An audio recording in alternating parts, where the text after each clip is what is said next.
les choses qui éteignent la vie de prière des chrétiens mariés. C'est sur le même sujet qu'on va continuer à partager la parole du Seigneur. La vie de prière, c'est vraiment le fondement même de la vie sur terre. C'est le fondement de la vie. Et j'aime beaucoup citer l'exemple de Daniel qui a démontré en fait qu'il tenait plus à sa vie de prière qu'à sa vie physique. Lorsque une loi a été votée disant que si on voit quelqu'un en train de prier, on va le jeter dans la fosse aux lions. Et malgré cela, la Bible nous dit que Daniel priait 3 fois par jour. Et il a été jeté dans la fosse aux lions. Il a été jeté dans la fosse aux lions parce qu'il avait refusé de ne pas prier. Il a été jeté dans la fosse aux lions parce qu'il avait refusé d'arrêter de prier constamment. Donc, Daniel, le message qu'il a fait passer à sa génération et à toutes les générations jusqu'à aujourd'hui, c'est que mieux vaut être dévoré par un lion physique plutôt que se faire dévorer par le diable qui est un lion rugissant cherchant qui dévorer. Daniel a préféré perdre sa vie physique que perdre sa vie de prière. Il savait qu'un homme qui ne prie plus, qui est empêché de prier, qui ne peut pas prier, il n'a plus de vie. Donc, mieux vaut mourir, mieux vaut être avec des lions, être bouffé par des lions, que d'être empêché de prier. Donc Daniel priait, malgré l'interdiction qu'il y avait, la loi qu'il y avait de dire de ne pas prier. Et aujourd'hui, bien aimé, le diable n'a pas changé. Il a voté la même loi, mais plus de la même manière, de manière ouverte. Il nous dit plus, il ne faut pas prier. Mais Satan a voté une série de lois pour rendre les chrétiens indisponibles. Il a mis en place un système social qui épuise les hommes, et en particulier orienté contre l'Église, pour que les gens soient épuisés, fatigués, occupés, suroccupés, même inutilement. Tout ça, une seule raison, pour qu'ils n'aient plus le temps de prier. Donc, ma prière, c'est qu'à travers tous ces messages sur la prière, que nous nous efforçons à partager d'une manière ou d'une autre, que chacun prenne conscience de l'importance de la vie de prière. Alléluia. Donc, comme je l'avais dit au départ la dernière fois, le but, c'est vraiment pas de parler du mariage.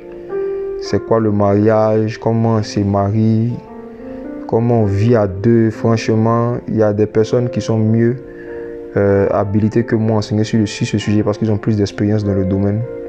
Mais le but, c'est vraiment parler de l'importance de la vie de prière et la place que la vie de prière doit occuper dans la vie d'un chrétien marié. C'est juste pour parler de la vie de prière, mais en rapport avec le chrétien marié. Donc, que Dieu nous aide. Donc, bien aimé, comme d'habitude, je vais citer des points et ensuite maintenant en parler de manière explicite des vérités bibliques, des paroles de sagesse que je vais citer juste et ensuite maintenant les développer.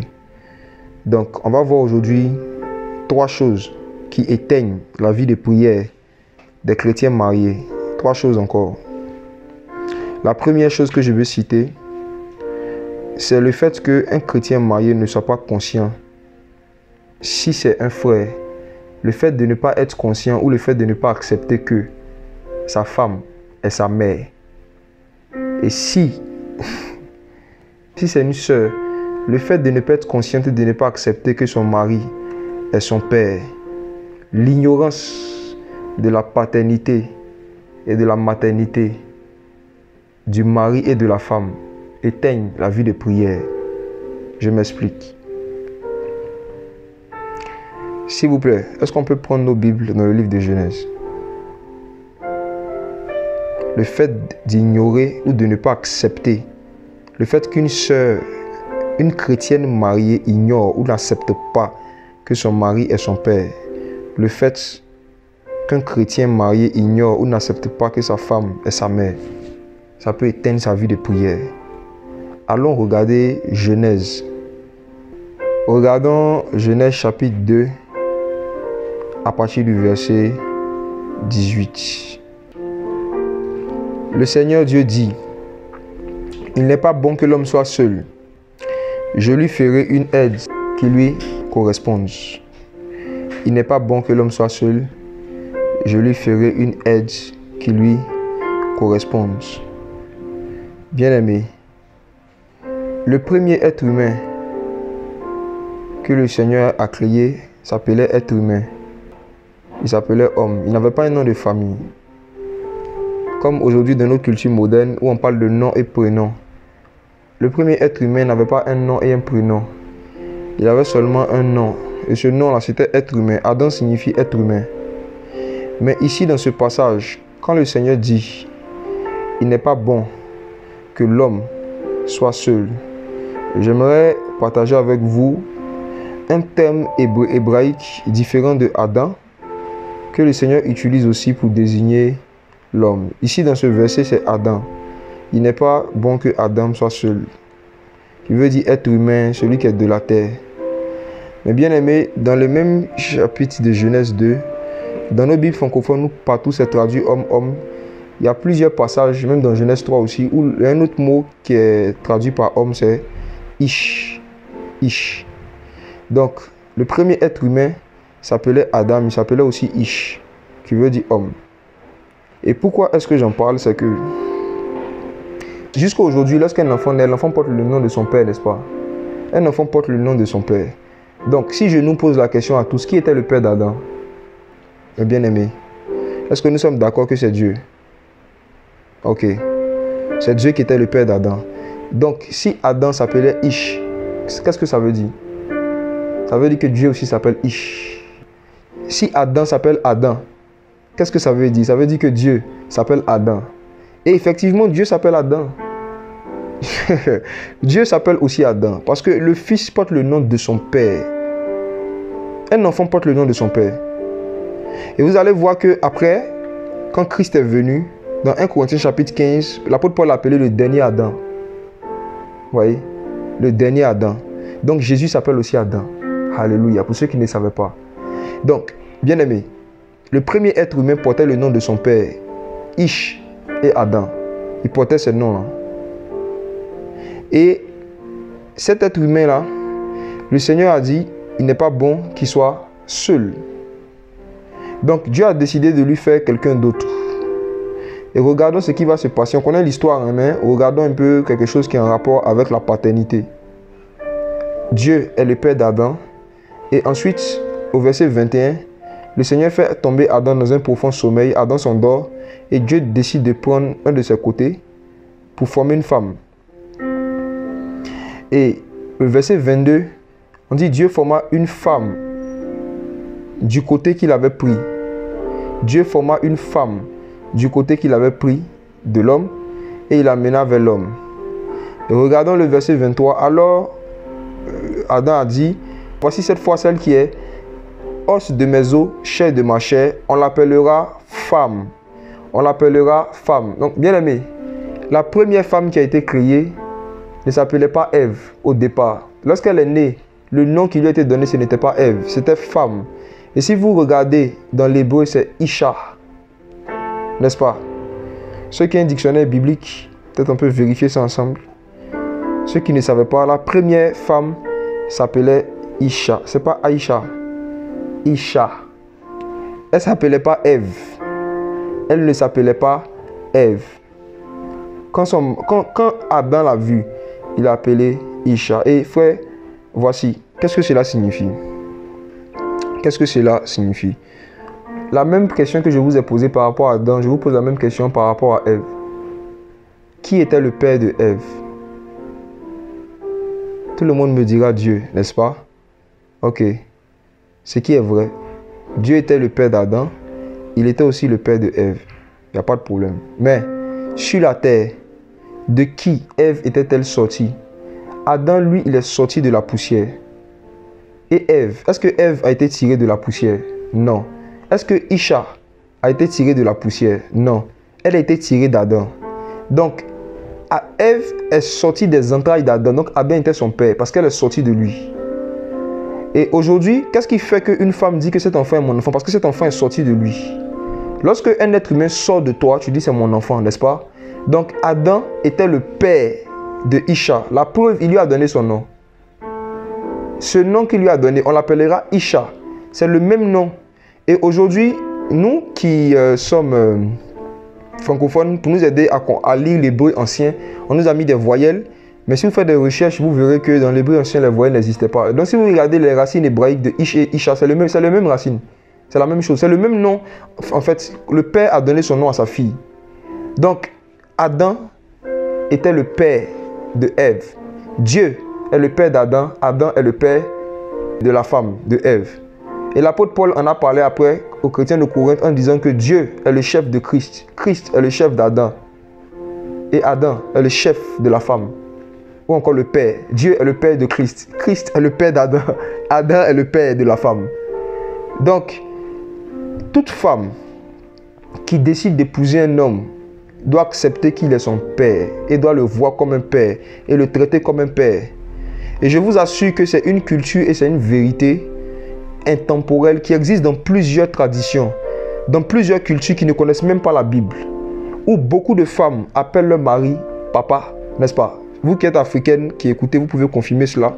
Dans beaucoup de nos traditions chez nous, surtout ici en Afrique, les femmes appellent leur mari papa. Et les mamans, beaucoup de mamans enseignent leurs femmes à regarder leur mari comme leur papa. Et c'est une sagesse antique.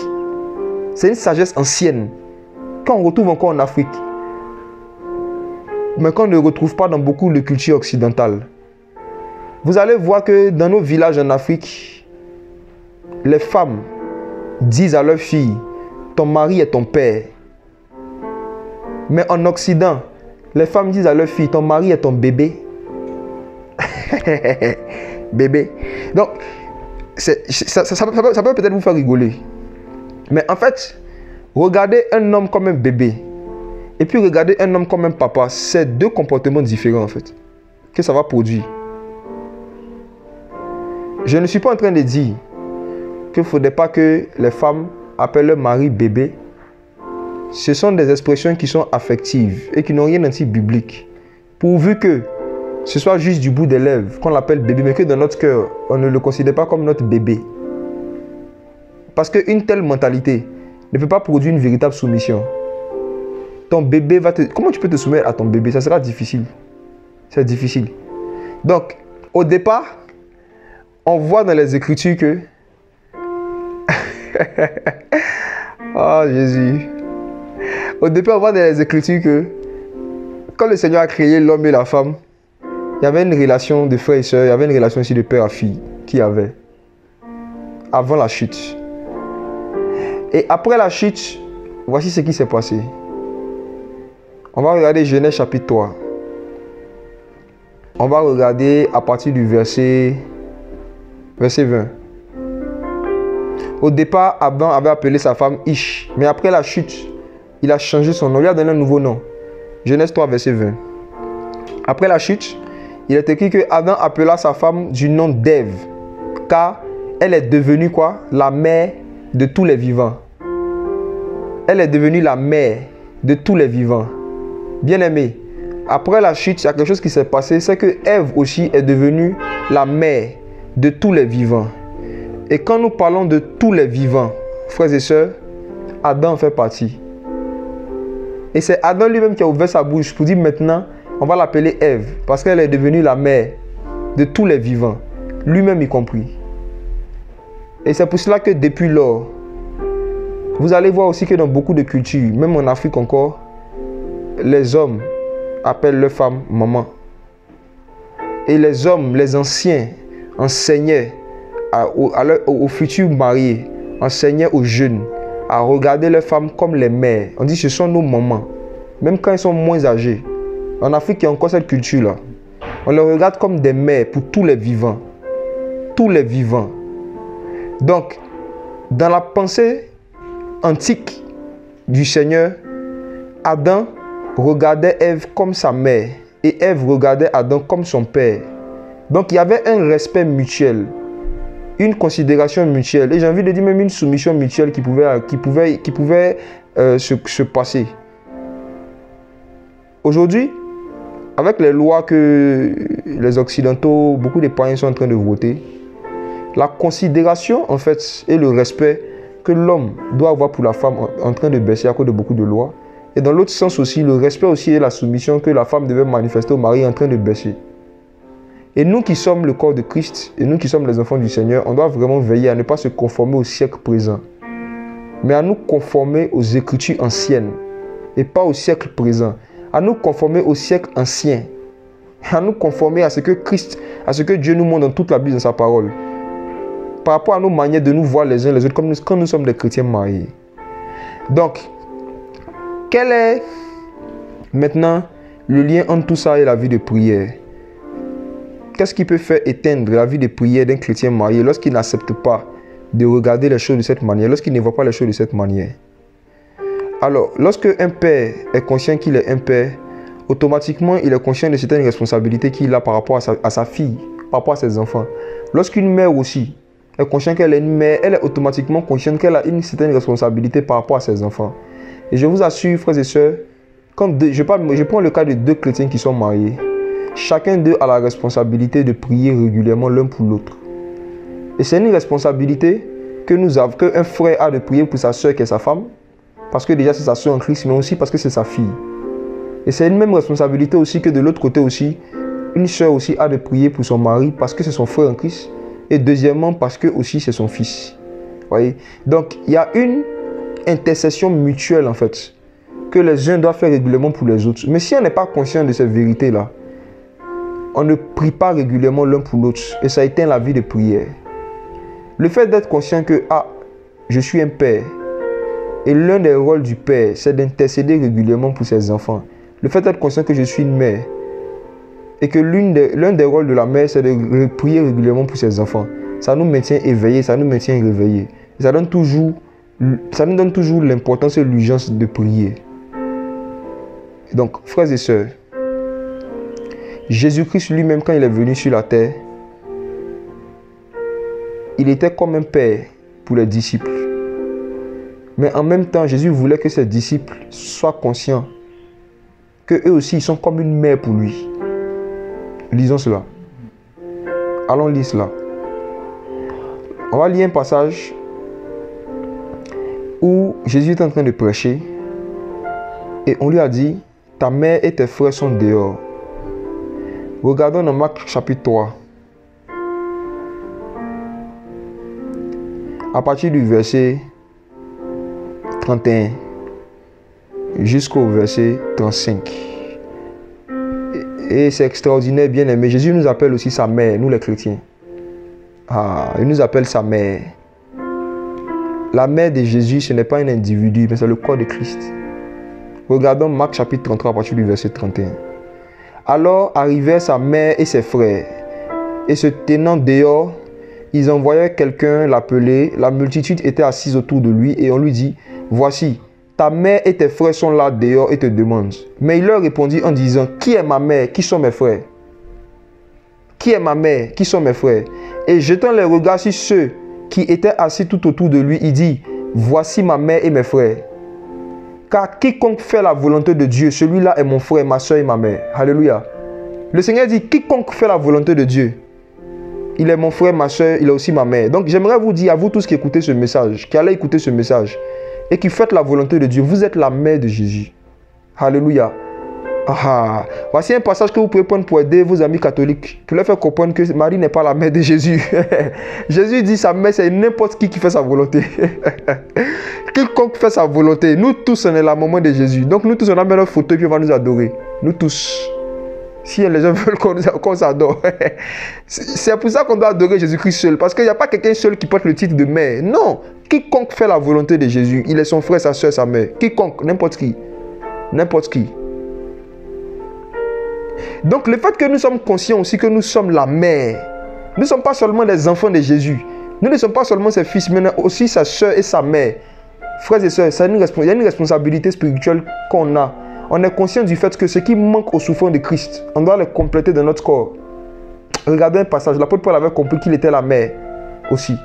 Regardons deux passages qui montrent que Paul avait compris que lui aussi, il était la mère. On va lire un premier dans Colossiens 1, verset 24. Quand on regarde Colossiens 1, verset 24, l'apôtre Paul dit, « Je me réjouis donc maintenant dans mes souffrances pour vous, et j'accomplis le reste des tribulations de Christ dans ma chair pour son corps qui est l'Église. » Je me rappelle, un jour j'étais dans une assemblée et il y a un papa qui était en train de lire ce verset-là. Et quand il est arrivé dessus, quand il a lu, il a dit que non, il n'est pas d'accord avec l'apôtre Paul, qu'il est d'accord avec Paul sur beaucoup de points. Mais s'il était à l'époque là, dans l'église de Colosse, il allait parler au frère Paul, il allait lui dire non, il trouve que c'est un peu prétentieux. Comment il peut dire qu'il y a des choses qui manquent aux souffrances de Christ et que c'est lui qui va compléter ça dans son corps, dans sa chair, pour l'église? Bien-aimés, voici. Le fait d'être conscient que Jésus nous appelle sa mère et sa sœur, ça nous rend conscient qu'il y a des souffrances, il y a des choses que nous devons faire pour l'Église. Et lorsque Jésus-Christ est mort sur la croix, il n'est pas mort sur la croix pour l'Église. Les souffrances que Jésus-Christ a vécues sur la croix, ce n'était pas pour l'Église, c'était pour le monde, n'est-ce pas? Il n'est pas mort pour les justes. Il n'a pas souffert pour les justes. À peine mourrait-on pour un juste. Mais Dieu prouve son amour envers nous en ce que lorsque nous étions encore pécheurs, Christ est mort pour nous. Donc Christ n'a pas été crucifié pour les justes, mais il a été crucifié pour les impies. Et les impies n'étaient pas l'Église. Alléluia. L'Église, c'est l'assemblée des saints. Donc les souffrances que Christ a vécues pendant qu'il était à la croix, ce n'était pas pour l'Église, c'était pour le monde. Pour que ceux et celles qui acceptent ces souffrances-là dans leur vie, ils deviennent maintenant des membres de l'Église. Mais bien aimés, il y a des souffrances à subir pour le monde et il y a des souffrances à subir pour l'Église. Et les souffrances à subir pour l'Église, nous, lorsque nous devenons membres de l'Église, automatiquement, nous devons participer aux souffrances qu'il faut souffrir pour l'Église. Et les souffrances qu'il faut souffrir pour l'Église, pour pouvoir être digne de souffrir cela, il faut être la mère, la sœur. Il faut avoir le titre de mère et de sœur de Jésus. Et l'apôtre Paul, regardons comment est-ce qu'aux chrétiens de Galates maintenant, il a parlé de les souffrances dont il parle là, les souffrances qu'il faut souffrir pour l'Église. C'est ce genre de souffrances-là que les gens fuient aujourd'hui. Tout le monde veut évangéliser, mais les souffrances pour l'Église. Tout le monde veut souffrir pour le monde, intercéder pour les païens, intercéder pour les païens. Maintenant, quand les gens se convertissent, regardons Galates chapitre 4, verset 19. Galates chapitre 4, le verset 19, je lis. Mes petits enfants, pour qui j'éprouve de nouveau les douleurs de l'enfantement. Frère, est-ce qu'un frère peut éprouver les douleurs de l'enfantement? Est-ce qu'un homme éprouve les douleurs de l'enfantement? Non. Si tu dois éprouver les douleurs de l'enfantement, il faut que tu sois une soeur, une mère. Et Jésus a dit, quiconque fait la volonté de mon Père, celui-là est ma soeur, ma mère. Donc la notion de soeur et de mère dans le royaume des cieux n'est pas rattachée au sexe. Contrairement à la notion de soeur et de mère que nous avons ici sur la terre. Sur la terre ici, quand nous parlons de soeur et de mère, on fait exclusivement allusion à une personne de sexe féminin. Mais dans le royaume des cieux, dans le langage christique, bien aimé, l'expression sœur, l'expression mère ne sont pas rattachées au sexe, mais c'est rattaché à quelqu'un qui accepte de souffrir des douleurs que Christ n'a pas souffert à la croix.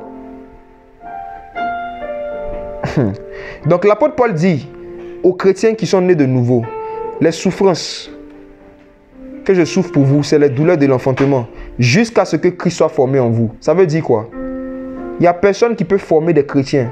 Il n'y a personne qui peut participer à la formation des chrétiens sans souffrir. Il y a des gens qui se lèvent, qui disent organisent des moments de formation, qui prennent stylo, tableau, bic, ils écrivent au tableau. Ils parlent. Et quand ils finissent, les gens s'en vont à la maison. Et ils peuvent faire ça pendant des années et ils disent je les ai formés. Alors qu'ils n'ont jamais visité les personnes. Ils ne savent même pas où ils habitent. Souvent ils ne connaissent même pas leur nom. Mais ils disent qu'ils les forment. Ils ne connaissent pas leurs difficultés, ils ne connaissent pas leurs souffrances. Ils pensent que le fait de s'arrêter simplement avec au tableau, en train d'écrire des choses, en train de donner des informations aux gens, c'est ça les former. Oui, frère, ça c'est la formation académique. Ça c'est la formation intellectuelle. Mais ce n'est pas la formation spirituelle. La formation spirituelle ne se fait pas devant un tableau avec une Bible. La formation spirituelle se fait d'abord dans l'intercession, dans le jeûne et la prière. On porte le fardeau des gens qu'on veut former. On les visite, on passe du temps avec eux. On souffre avec eux. On connaît leurs difficultés. On les aide à régler leurs problèmes pratiques. Et ça, on dit on est en train de les former. Et regardez comment que Jésus-Christ a formé les disciples. La plupart ne savaient pas lire, ne savaient pas écrire. Il n'y avait pas stylo, feuille. Il n'y avait pas tableau. Mais Jésus a formé les disciples. Il dormait avec eux. Il mangeait avec eux. Il pleurait avec eux. Il marchait avec eux. Et il les a formés comme cela, par son caractère. Il a partagé sa vie avec eux. Je me souviens, un frère blessé et une soeur blessée dans une assemblée quelque part, hors d'Abidjan, m'avaient contacté pour me dire que voilà, il y a un gars qui venait souvent les former, leur donner des formations. Ils ont voulu aller connaître chez lui. Et ils se sont rendus compte dans son attitude qu'ils ne voulaient pas en fait qu'ils viennent chez lui. À chaque fois, ils trouvaient des prétextes et ça les a blessés, ça les a frustrés. Or, c'est lui qui les formait. C'est comme ça qu'il disait, c'est lui qui nous a formés. Je dis, il ne vous a jamais formé. Il vous a instruit, c'est différent. Il vous a instruit. Et les informations qu'il vous a données, vous aurez pu les trouver sur Google. Si vous avez fait des recherches. Tout ce qu'il vous a dit, il a tiré ça sur Google. Il refuse de vous former. Il a peur que vous connaissiez chez lui parce qu'il dit, on ne sait jamais à les sorciers. Mais quand tu venais leur prêcher, ils n'étaient pas des sorciers. Souvent, il y en a qui raisonnent comme ça. Ils disent non, il ne faut pas laisser tout le monde venir chez toi. Je vais vous dire la vérité, bien aimé. Effectivement, il ne faut pas ouvrir sa porte à tout le monde.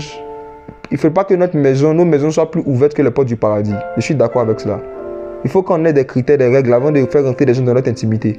Mais à partir du moment où quelqu'un prend la décision de former quelqu'un et qu'il décide de s'établir devant la personne comme un enseignant, comme quelqu'un qui va le former de manière régulière, automatiquement, c'est que cette personne accepte que la personne qui forme aussi partage sa vie.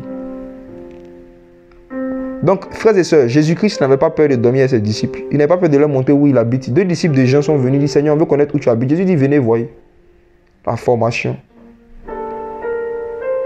Ceux que Jésus ne formait pas, comme par exemple un pharisien qui voulait le suivre, Jésus a dit non. Le Fils de l'homme, il n'a pas un endroit où poser sa tête. Il a dit ça à quelqu'un qui ne formait pas. Mais ceux qu'il formait, il leur permettait de rentrer dans son intimité. Donc, bien aimé, on ne peut pas vouloir former des personnes sans être prêt à souffrir avec eux. Sans être prêt à partager la vie, nos vies, à partager leur vie, à partager leurs difficultés. Et l'apôtre Paul dit aux chrétiens de Galates, ô Galates, pour qui j'éprouve de nouveau les douleurs de l'enfantement, jusqu'à ce que Christ soit formé en vous. Et de cette même manière, lorsque 2 chrétiens sont mariés, ils doivent comprendre qu'ils doivent, surtout, je prends le cas de la sœur, elle doit comprendre qu'elle est la mère, donc elle doit éprouver les douleurs de l'enfantement. Elle doit intercéder beaucoup pour les défauts qu'elle voit dans son mari. À chaque fois, venir faire des reproches à quelqu'un sans prier pour lui, c'est un crime, si tu es chrétien.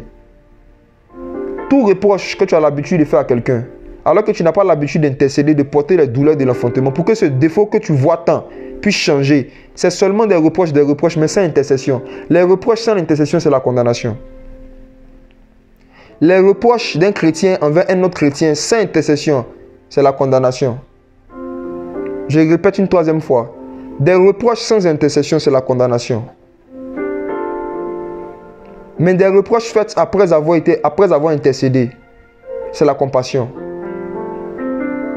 Des reproches qui sont le fruit de l'intercession, c'est la compassion. Mais des reproches qui sont juste le fruit des constats et le fruit de l'irritation, de la colère. Comment un chrétien peut faire ça? Ça, c'est la condamnation. Et malheureusement, de plus en plus, dans nos églises modernes, les gens sont bien formés, on les forme, on leur apprend comment condamner des frères.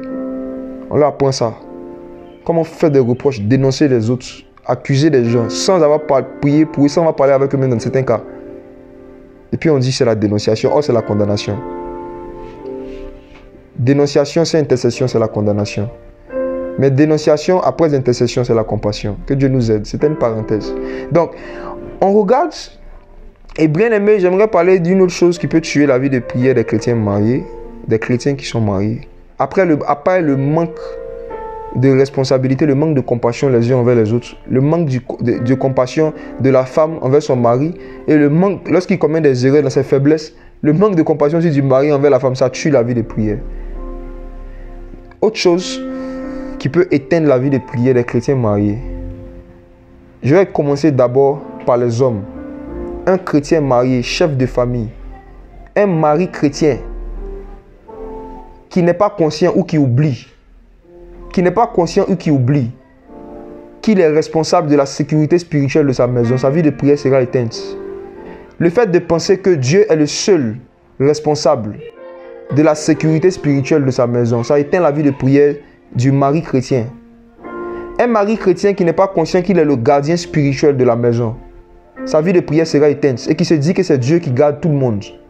Et bien aimé, permettez qu'on puisse partager ce soir des vérités profondes sur la protection divine. Est-ce que je peux parler? Je sais que ça va bousculer et renverser beaucoup de raisonnements, beaucoup de mentalités, de croyances que plusieurs d'entre vous avez. Mais si vous aimez la vérité, s'il vous plaît, ce n'est pas parce que quelque chose est nouveau que la chose est fausse. Prenez le temps de vérifier dans les Écritures ce que je m'apprête à dire. Et on va se rendre compte. Et beaucoup vont voir comment est-ce que... Je parle surtout à mes frères et sœurs, qui sont mariés, ou vous qui serez mariés. Si vous n'êtes pas conscient que c'est vous les gardiens spirituels, en tant que des chrétiens, en tant que des gens qui avaient l'esprit de prophétie, le Saint-Esprit en vous, vous n'êtes pas conscient que c'est vous qui êtes des gardiens. Vous n'allez pas avoir une vie de prière, une vie d'intercession pour votre famille. Conséquence. Et il y a beaucoup de malheurs qui vont arriver à votre famille et vous allez penser que ce sont des épreuves qui viennent de Dieu. Or, ce ne sont pas des épreuves qui viennent de Dieu. On va regarder, on va toujours aller dans Genèse. J'aime beaucoup Genèse. Bien aimé, je pose une question à tout le monde. vous qui écoutez actuellement, qui était le fondateur du jardin d'Éden? Est-ce que vous pouvez répondre en commentaire, s'il vous plaît? Vous voyez qu'on s'accorde un peu. Hein? Qui était le fondateur du jardin d'Éden? Le Seigneur? C'était Dieu? On est d'accord dessus? Ok. Deuxième question. Qui était le gardien du jardin d'Éden? Vous dites Adam. Ok. C'était l'homme qui était le gardien. Ok. Donc, frère, regardons Genèse chapitre 2, verset 15. Le Seigneur Dieu prit Adam et le plaça dans le jardin d'Éden pour le cultiver et pour le garder. Donc, on voit dans ce passage ici que Dieu était le fondateur du jardin d'Éden, mais il n'était pas le gardien du jardin d'Éden. De cette même manière, Dieu est le fondateur de toutes les familles, mais Dieu n'est pas le gardien de toutes les familles. Du moins, il n'est pas le seul gardien. Dieu n'est pas le seul gardien. Je vous ai demandé qui gardait le jardin d'Éden. Vous avez dit que c'est Adam. Mais pourtant, vous êtes conscient aussi que Dieu était là, n'est-ce pas? Ok. Et la Bible nous dit clairement ici que le Seigneur, qu'est-ce qu'il a fait? Il a fondé un jardin. Maintenant, par rapport à la garde de ce jardin, il a confié cette responsabilité au mari. Il a confié ça au mari, pas à Adam et Ève d'abord, au mari d'abord, à l'homme. Il a confié ça à l'homme. Donc, j'aimerais dire à un chrétien marié, mon frère, même si ton mariage ressemble au jardin d'Éden, tu as la responsabilité de le garder. Même si ton mariage est beau comme Éden, si tu ne le gardes pas, il y a des malheurs qui vont arriver en Éden. Lorsque le serpent a commencé à parler avec la femme et qu'il a commencé à la séduire, Dieu n'a pas intervenu parce que Dieu n'était pas le gardien principal. Dieu a confié cette responsabilité à Adam. S'il y a des malheurs qui sont arrivés dans le jardin d'Éden, alors que ce n'était pas la volonté de Dieu et alors qu'il y avait la présence de Dieu, il y a des malheurs qui peuvent arriver dans ta famille parce que tu n'as pas gardé ta famille, spirituellement parlant, par la prière, par l'intercession. J'en arrive. Et bien aimé, beaucoup de maris chrétiens croient que Dieu est le seul gardien spirituel de leurs enfants et que même s'ils ne prient pas pour eux régulièrement, même s'ils ne prient pas pour leurs femmes, même s'ils ne prient pas pour leurs enfants, ils seront toujours gardés. C'est une erreur. C'est une très grosse erreur. Et je pense que c'est une erreur qui vient de l'ennemi, qui vient du diable. Pour que le mari chrétien ne joue pas son rôle en se disant que Dieu va jouer son rôle. Et bien aimé, il y a des travaux sur la terre que Dieu ne va jamais faire. Il y a des rôles que Dieu ne va jamais jouer. Regardons même par rapport à... Dieu fonde, on est toujours d'accord que c'est lui qui a fondé le jardin d'Éden. Mais regardez comment Dieu est étrange. Dieu fonde un jardin et après avoir fini de fonder le jardin, le Seigneur dit qu'il cherche quelqu'un pour cultiver. Lui-même, il ne cultive pas. Genèse chapitre 2, verset 5. Genèse chapitre 2, verset 5. Aucun arbuste des champs n'était encore sur la terre et aucune herbe des champs ne germait encore. Car le Seigneur Dieu n'avait pas fait pleuvoir sur la terre et il n'y avait pas d'homme pour cultiver le sol. Il n'y avait pas d'homme pour cultiver le sol. Il n'y avait pas d'homme pour cultiver le sol. Bien aimé, il y avait des anges.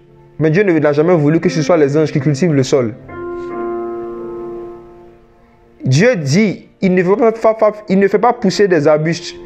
Il ne va pas faire pousser des bonnes choses, des grandes choses, tant qu'il n'y a pas quelqu'un qui est prêt à cultiver le sol.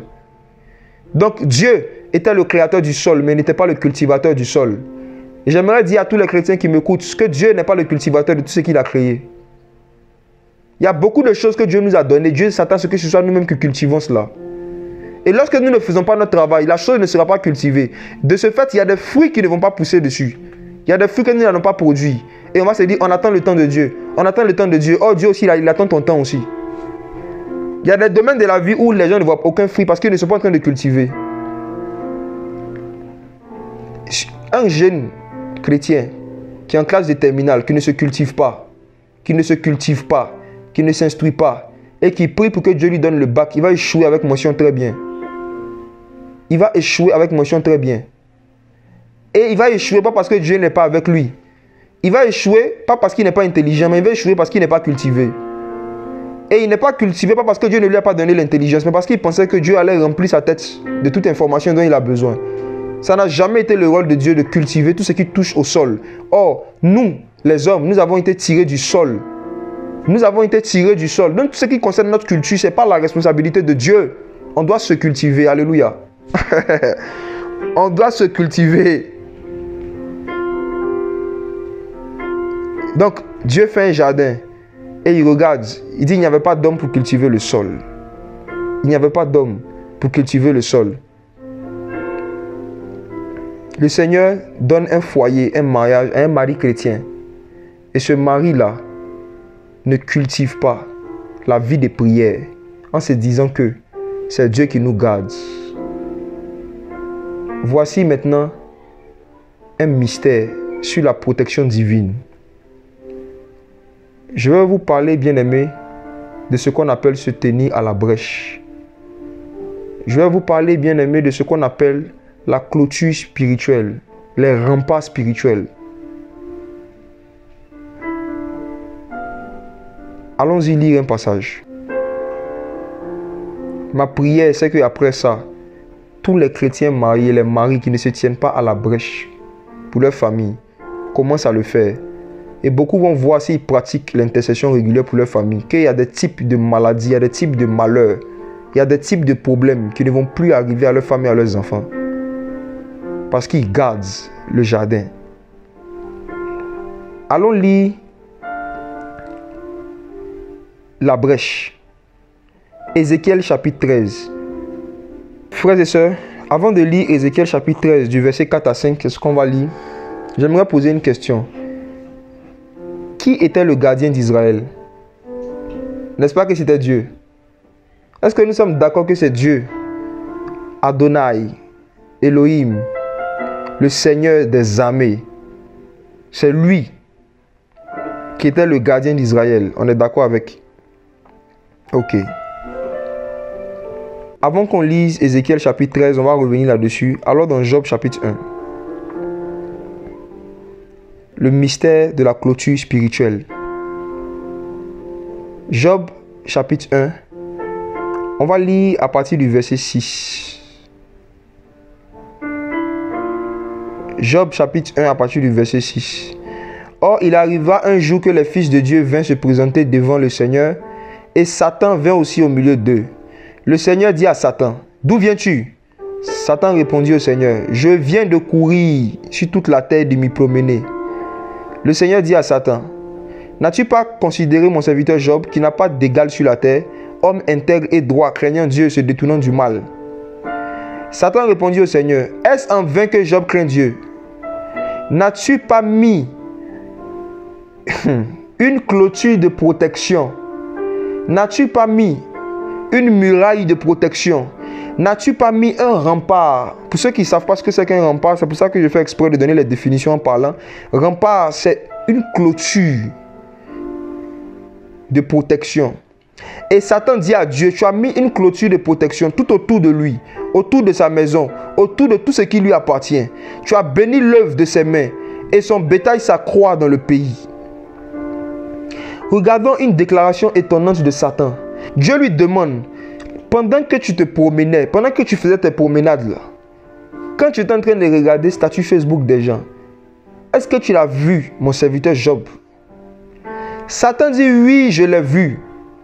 J'ai essayé de m'approcher de lui, mais je me suis rendu compte qu'il y a une muraille spirituelle, il y a une clôture spirituelle. Et bien aimé, s'il vous plaît, regardez attentivement les choses autour desquelles il y a une clôture spirituelle. Premièrement, verset 10, autour de lui. Donc il y avait une clôture spirituelle autour de Job. Deuxièmement, autour de sa maison, c'est-à-dire sa famille, ses enfants, sa femme. Il y avait une clôture spirituelle autour de sa maison. Et il y avait une clôture spirituelle autour de tout ce qui lui appartient, c'est-à-dire même ses biens matériels, frère. Les bœufs, les brebis, même ses biens matériels. Il y avait une clôture de protection autour de Job, autour de ses enfants, autour de sa femme, autour de tous ses biens matériels. Et Satan dit qu'à cause de cette clôture spirituelle, il ne peut pas le toucher, il ne peut pas l'attaquer. Pourquoi? Parce qu'il n'y a pas de brèche. Il n'y a pas de brèche. Il n'y a pas de brèche. Et si vous regardez dans le dictionnaire français, vous allez voir que on dit une brèche, c'est un trou qu'on fait dans un mur. C'est lorsque une clôture se casse, qu'il y a un trou là-dedans par lequel on peut rentrer. Satan a cherché une brèche dans la clôture qui était autour de Job, il n'a pas trouvé.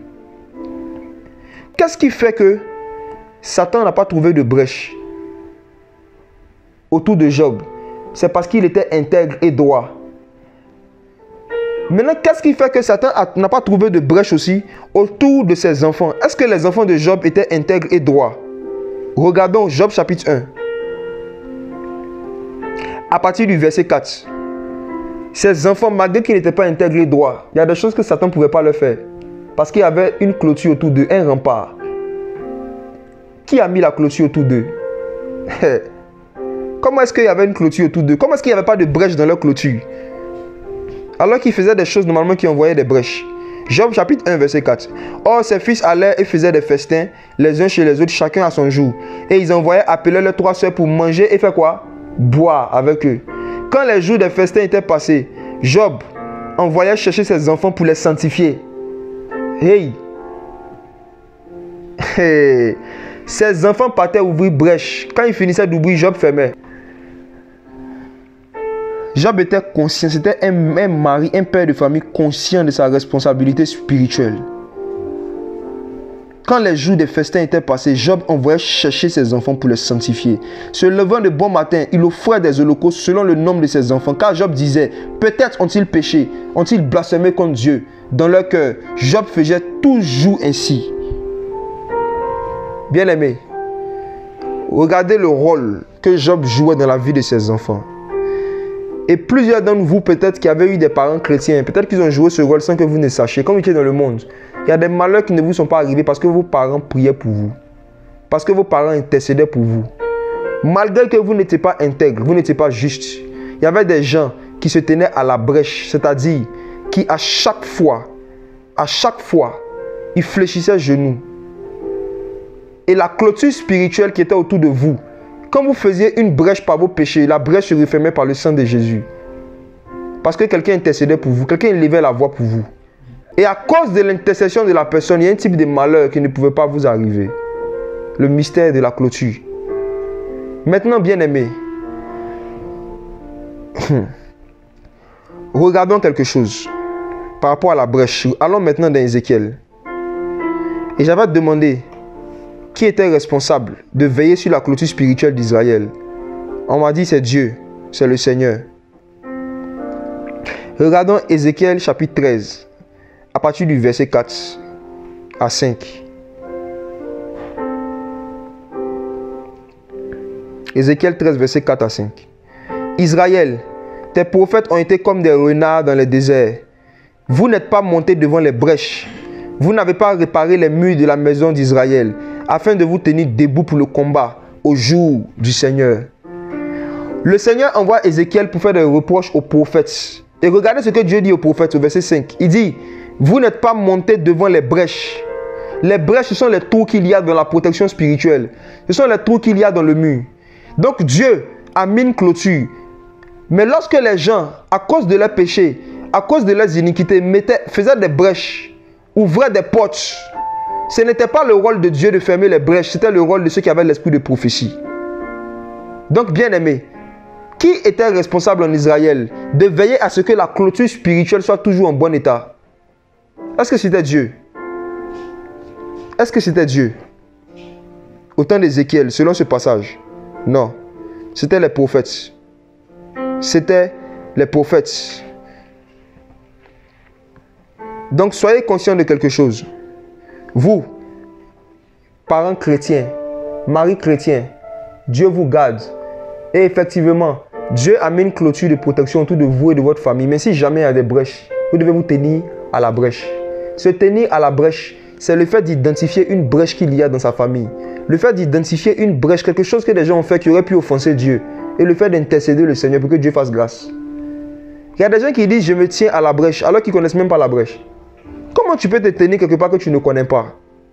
Ce sont des expressions que les gens utilisent à tort et à travers. Quand tu dis tu te tiens à la brèche, c'est que tu es conscient qu'il y a une brèche dans le mur. Il y a une brèche dans la clôture. Et toi, ton rôle, c'est de te tenir là-bas. Ce n'est pas le rôle de Dieu. C'est d'intercéder, prier le Seigneur. Pour que le Seigneur ne fasse pas tomber sur les gens les malheurs et les châtiments qu'ils méritent. Se tenir à la brèche. Et Dieu vient faire des reproches au prophète au temps d'Ézéchiel. Vous n'êtes pas monté devant les brèches. Vous n'avez pas réparé les murs. En d'autres termes, vous n'avez pas intercédé, vous n'avez pas prié pour les enfants d'Israël. Un mari chrétien, à cause du fait qu'il a l'esprit de prophétie en lui, il a automatiquement la responsabilité de veiller sur la clôture spirituelle, la protection spirituelle de sa famille, d'intercéder régulièrement pour eux. Et lorsqu'il ne joue pas ce rôle, en se disant que c'est Dieu qui va le faire, Jésus intercède pour nous. Il est assis à la droite de Dieu. Il intercède pour nous. Jésus intercède pour nous au ciel, pour que les bénédictions que nous avons dans les lieux célestes soient toujours en bonne sécurité. Maintenant, il y a des bénédictions que nous avons sur la terre ici. Des bénédictions terrestres là. C'est notre rôle d'intercéder pour que ce soit toujours en bonne sécurité. Nous sommes co-ouvriers avec Dieu. Co-ouvriers avec Dieu selon les Écritures. Ça veut dire que dans l'œuvre, Dieu a sa part, nous avons notre part. Jésus intercède pour nous au ciel. Pour que toutes sortes de bénédictions spirituelles que nous avons dans les lieux célestes soient préservées. Jésus assure la protection spirituelle de nos bénédictions spirituelles au ciel. Et il a confié aux hommes, il a confié aux maris, aux chefs de famille, la responsabilité de veiller sur les bénédictions terrestres par l'intercession, par la prière. Et lorsqu'il ne joue pas ce rôle, il perd beaucoup de choses en se disant que c'est la volonté de Dieu. Regardons un autre passage dans Ézéchiel chapitre 22. On va lire à partir du verset 29. Le même reproche, quelques chapitres plus tard, Dieu passe encore par Ézéchiel pour faire ça. Et cette fois même, Ézéchiel, de manière indirecte, Dieu l'inclut là-dedans. Regardez le verset 29. Le peuple du pays use de tromperie, ravit le bien d'autrui, opprime l'affligé, le pauvre, et foule l'étranger contre toute justice. J'ai cherché quelqu'un parmi eux qui relèverait la clôture. Regardez comment Dieu parle. J'ai cherché quelqu'un parmi eux. Dieu est en train de leur dire, ce n'est pas ma responsabilité de relever vos clôtures spirituelles. Ce n'est pas mon rôle. Ce n'est pas ma responsabilité. Moi, j'ai fondé la clôture. Si vous l'avez détruit par vos péchés, par vos iniquités, par vos mauvais comportements, si quelqu'un l'a détruit au milieu de vous, ce n'est pas mon rôle. J'ai cherché parmi vous, les êtres humains, les hommes qui êtes sur la terre, quelqu'un qui va relever la clôture, qui se tiendrait à la brèche devant moi pour le pays afin que je ne le détruise pas, mais je n'en ai pas trouvé. Ça veut dire que même Ézéchiel même n'était pas dedans. Vous voyez comment c'est chaud? Dieu n'a pas dit, j'ai cherché et je n'ai pas trouvé quelqu'un sauf mon serviteur Ézéchiel. Dieu dit à Ézéchiel, il faut dire à Israël que j'ai cherché quelqu'un qui va relever la clôture. Mais tout le monde se disait, c'est Dieu qui nous garde, c'est Dieu qui nous garde, on n'a pas besoin d'intercéder. Le Saint-Esprit intercède pour nous, le Saint-Esprit intercède pour nous, Jésus intercède pour nous. Et qu'est-ce qui s'est passé? Le peuple a péché, oui. Et normalement, à cause de leur péché, il y a des malheurs qui vont arriver. Mais regardez comment Dieu est amour. Regardez comment Dieu est amour. Dieu dit au verset 29, ils ont péché. Mais en même temps, normalement, ma fureur, normalement, les malheurs que je dois leur envoyer pour leur péché, là, je ne veux pas que ça arrive. Donc j'ai besoin que quelqu'un intercède, que quelqu'un me parle, que quelqu'un tape mon cœur, pour ne pas que je les détruise, mais je n'ai pas trouvé. C'est pourquoi, verset 31, je répandrai sur eux ma colère. Donc vous savez, souvent quand la colère de Dieu tombe sur des personnes, ce n'est pas toujours parce que Dieu voulait que sa colère tombe. C'est parce qu'il n'a pas trouvé quelqu'un qui a intercédé pour ces personnes-là. Je vous assure. Je dis, méfiez-vous des prédications, méfiez-vous des chrétiens qui à chaque fois aiment prononcer le jugement de Dieu sur les gens, la colère de Dieu qui va tomber sur les gens et qui ne vous poussent jamais à intercéder pour ces gens pour qui Dieu est en colère. Regardez dans vos Bibles, vous allez voir que ce même Dieu qui est en colère, ce même Dieu dit intercéder. Ce même Dieu qui il dit je suis en colère, mais je cherche quelqu'un qui va dire Seigneur non, n'abat pas ta colère sur lui. Mais Dieu voyait que lorsqu'il disait regardez le peuple a péché, à cause de leur péché je vais envoyer le jugement, tout le monde disait amen, amen, que le jugement tombe. Dieu dit regarde, je n'ai même pas trouvé quelqu'un parmi eux qui se tienne à la brèche. Ils entendent que Dieu est en colère, il va envoyer sa fureur. Il dit c'est bien, le jugement de Dieu n'a qu'à tomber. Dieu dit ok, comme je n'ai pas trouvé quelqu'un qui intercède, comme tout le monde veut que le jugement tombe, ça va tomber. Se tenir à la brèche, relever la clôture, ce n'est pas la responsabilité de Dieu, c'est la responsabilité d'un homme. Et chaque père de famille, chaque mari chrétien a cette responsabilité dans sa famille de veiller sur l'état de la clôture spirituelle, de la protection spirituelle. Comment? En intercédant régulièrement pour chaque membre de sa famille, en citant leur nom. Sa femme, ses enfants d'abord. Et ensuite aussi pour la famille élargie. Si tu as l'esprit de prophétie, si tu as le Saint-Esprit. Regardons encore. C'est un travail qui appartient à l'homme. Regardons encore quelque chose encore. Ésaïe chapitre 59. La même chose au temps d'Ésaïe. À partir du verset 15. Je me rappelle Il y a un frère qui m'avait dit, voilà, voici tel, c'était un prédicateur, je l'utilisais, mais voici telle bêtise il a fait, il est égaré, que ça. Le Seigneur a dit que c'est fini pour lui, le jugement de Dieu est sur lui. Je lui ai dit, mon frère, la Bible dit qu'un chien vivant vaut mieux qu'un lion mort. Si tu estimes aujourd'hui que ce frère est un chien et qu'il n'est plus digne d'être considéré comme un frère, comme une brebis à cause des péchés qu'il a commis, la Bible dit qu'il y a encore de l'espoir pour lui. Si ce n'est pas le péché impardonnable qu'il a commis, s'il n'a pas blasphémé contre le Saint-Esprit, la Bible dit un chien vivant vaut mieux qu'un lion mort. Il n'est pas encore mort, il y a de l'espoir pour lui. Et pourquoi est-ce que toi, tu dis qu'à cause des actions qu'il a commises, c'est fini pour lui, il y a le jugement de Dieu sur lui? Ce n'est pas le cœur de Dieu, ça. Ce n'est pas le cœur de Dieu. Il faut plutôt espérer, il faut avoir de l'espoir que Dieu le ramène à la repentance. Et que celui que tu traites comme tu considères comme un chien parce que tu dis qu'il est retourné à son vomi, que Dieu le ramène, qu'il redevienne une brebis. Voici le cœur de Dieu. Mais ceux qui n'ont pas l'habitude d'intercéder pour les gens n'ont pas ce cœur. Dieu va permettre, je vais parler de ça. C'est l'intercession qui produit la compassion. Et je vous dis, frère, c'est facile de détecter des gens qui n'ont pas de vie de prière. Je vous assure. C'est facile de reconnaître des chrétiens qui n'ont pas de vie d'intercession. Tu vois leur réaction. Tu les reconnais dans leur réaction, dans leur comportement quand ils entendent qu'un frère a chuté ou qu'un frère s'est soi-disant égaré. Tu sais que c'est des gens qui n'ont pas le cœur d'intercesseur. Ils n'ont pas de vie d'intercession. Leur manière de réagir quand ils entendent, ils apprennent que quelqu'un même parfois qu'ils ont connu est dans le faux. Leur manière de réagir, tu sais que c'est des gens qui n'ont pas un esprit de prière. Parce que leur vœu, c'est juste que la personne soit dénoncée, soit rejetée. Dieu dit, si quelqu'un se tient à la brèche, regardons Ésaïe 59, verset 15. Même la vérité a disparu et quiconque se détourne du mal est exposé au pillage.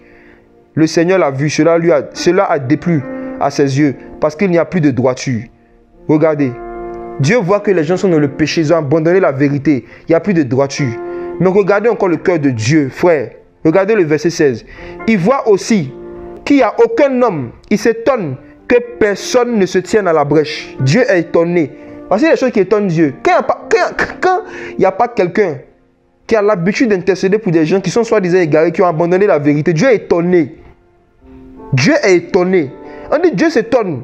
C'est vrai que la vérité a disparu. On dit Dieu même a vu ça. Mais on dit Dieu a vu aussi qu'il n'y a pas quelqu'un qui intercède. Il s'étonne que personne ne se tient à la brèche.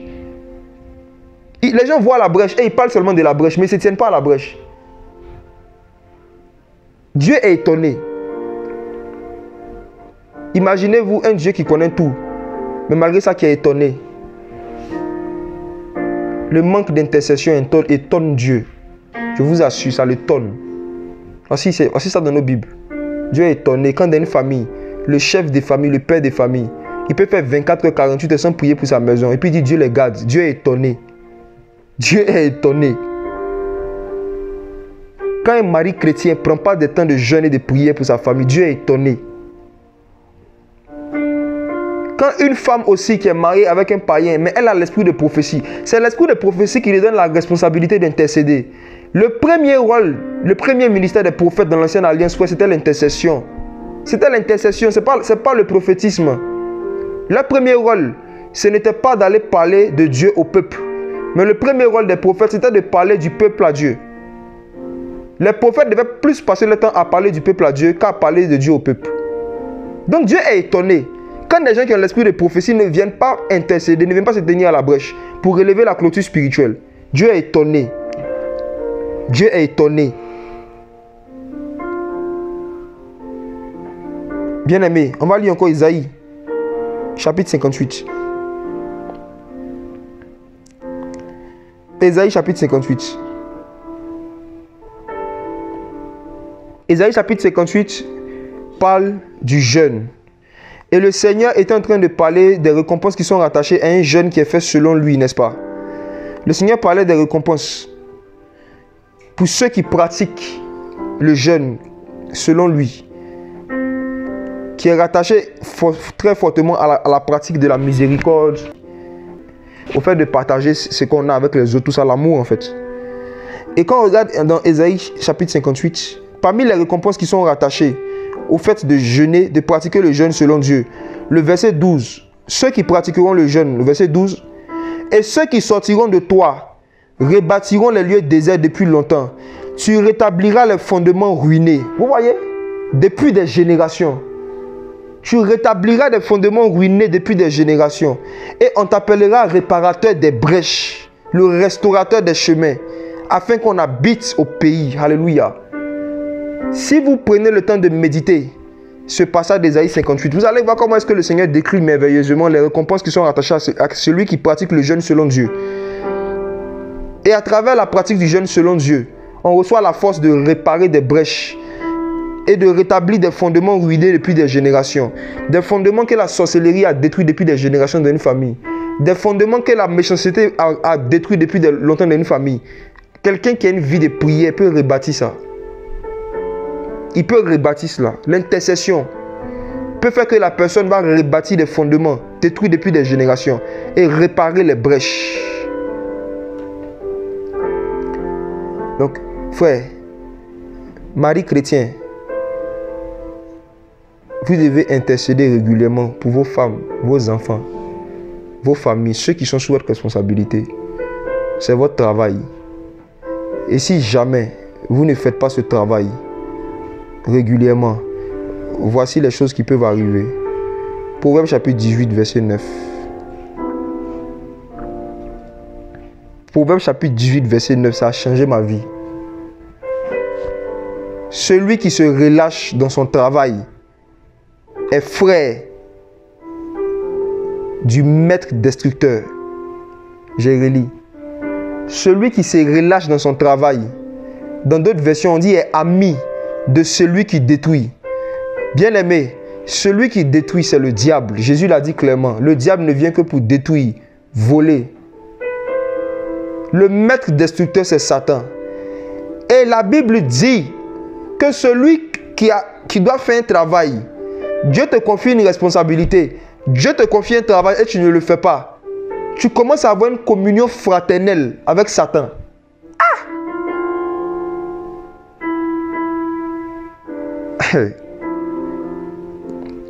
Le Seigneur dit que toute personne qui se relâche dans son travail, il devient un proche parent, un frère du diable. Donc, ce qui peut rendre un mari chrétien frère du diable, ce n'est pas seulement l'adultère. Il y a aussi le manque d'intercession pour sa famille, parce que c'est son travail.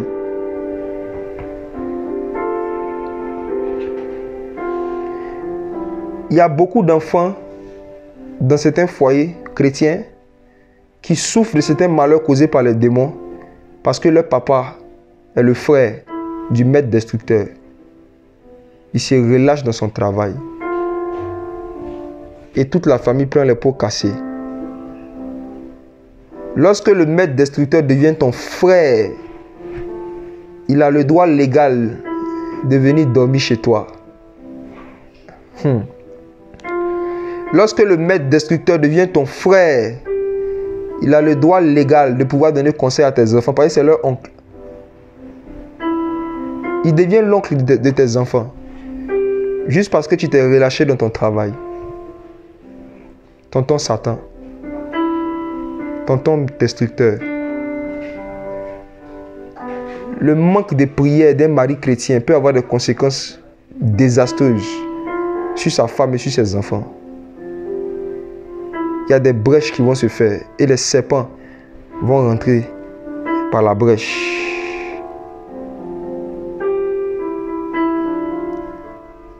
Bien-aimé, si en écoutant ce message, tu te rends compte que tu avais commencé à devenir le frère du maître destructeur, que tu avais commencé à avoir une communion fraternelle avec le diable, en te relâchant dans le travail de l'intercession, en te relâchant dans le travail de la prière fervente, la prière constante pour ta famille. Ce soir, réponds-toi, relève-toi. Tant qu'il y a de la vie, il y a de l'espoir. Et un chien vivant vaut mieux qu'un lion mort. Et vous, les sœurs en Christ, lorsque vous voyez que votre mari ne fait pas son travail et que vous ne parlez pas, vous devenez les sœurs du frère, du maître destructeur. Donc vous aussi, vous êtes en communion fraternelle avec le diable. Je parle des sœurs qui sont mariées avec des chrétiens, qui voient que leur mari a perdu sa vie de prière et qui ne font rien pour l'aider. Qui voient que leur mari est en train de devenir charnel. Qui voient que leur mari est en train de devenir de moins en moins spirituel que ce qu'il était lorsque tu l'as marié. Je parle de celles qui sont mariées avec des chrétiens, celles qui sont mariées avec des frères. Votre silence et votre indifférence face à la décadence spirituelle de vos maris, vous allez payer ça cher, vous tous. Parce que vous ne serez jamais les chefs de la famille. Jamais. Même si vous avez le Saint-Esprit, lui aussi il a le Saint-Esprit. Dieu établit un ordre spirituel que aucune loi humaine ne peut changer. Dieu est le chef de Christ. Christ est le chef de l'homme. Et l'homme est le chef de la femme. Et chacun doit faire son rôle. Dieu fait son taf et son Christ aussi. L'homme doit faire son taf et sa femme aussi. Et si vous avez bien compris tout ce qu'on est en train de voir jusque-là, c'est le travail de l'homme. C'est le travail du mari chrétien dans un foyer où les deux sont enfants de Dieu. C'est le travail du mari d'abord, d'être le gardien du jardin. Sa femme est une aide. Ève était venue aider Adam à garder. Donc si elle voyait que Adam ne garde pas bien, elle doit lui donner un coup de main.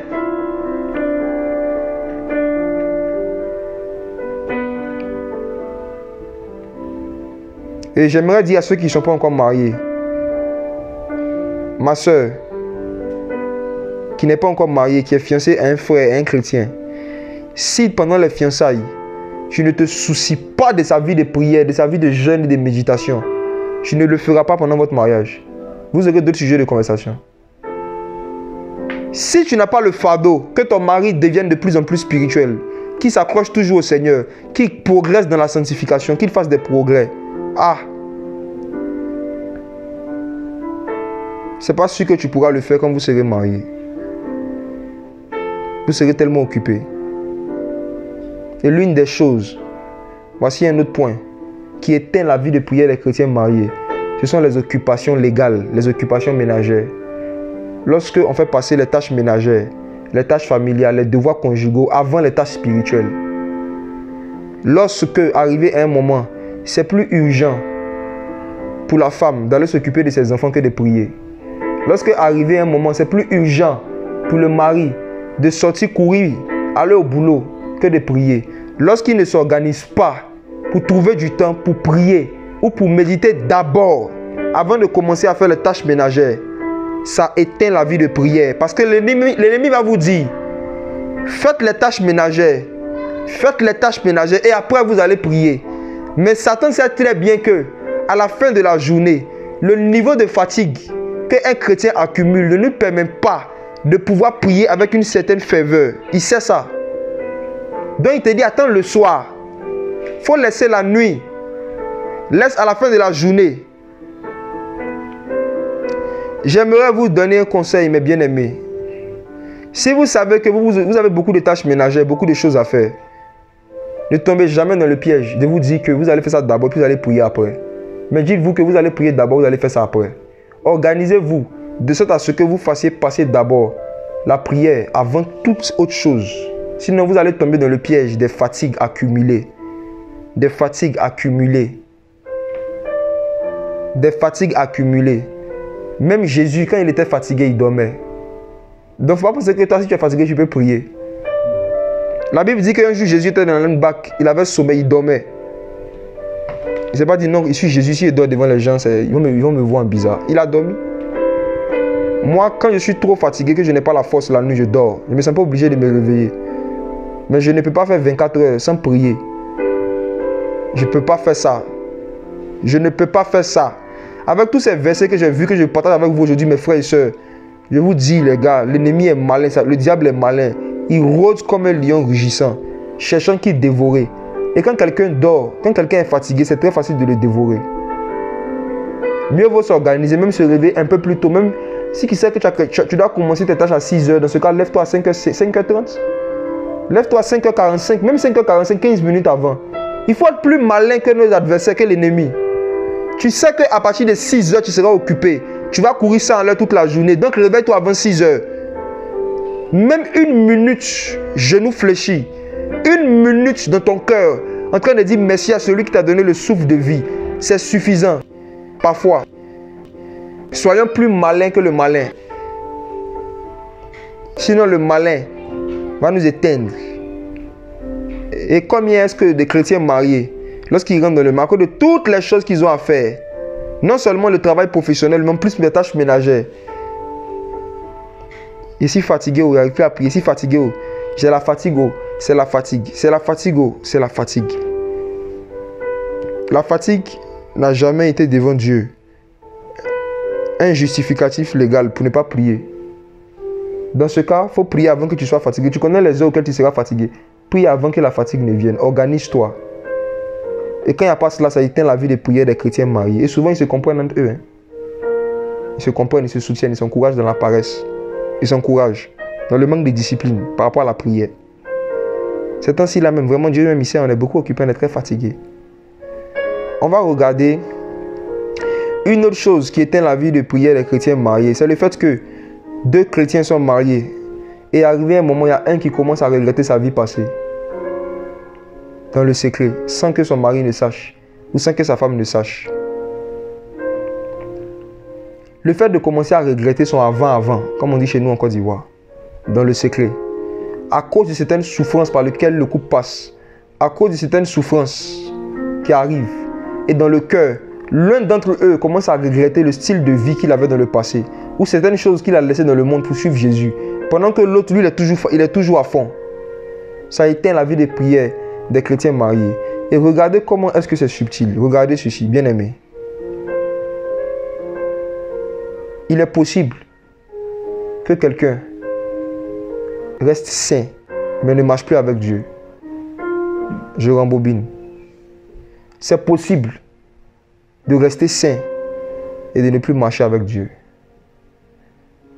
C'est possible qu'une femme chrétienne mariée reste douce, reste calme, continue de montrer de la tendresse à son mari, continue de s'occuper de ses enfants, mais ne marche plus avec Dieu. C'est possible qu'une femme chrétienne mariée continue de participer au moment des prières organisées à la maison, continue de partir dans les réunions d'église, continue de partir dans les programmes, mais elle ne marche plus avec Dieu. Mais si tu l'approches et que tu parles avec elle à vue d'œil et que tu la vois faire, tu as l'impression qu'elle est toujours le sel de la terre, qu'elle est toujours salée, qu'elle n'a pas perdu sa saveur.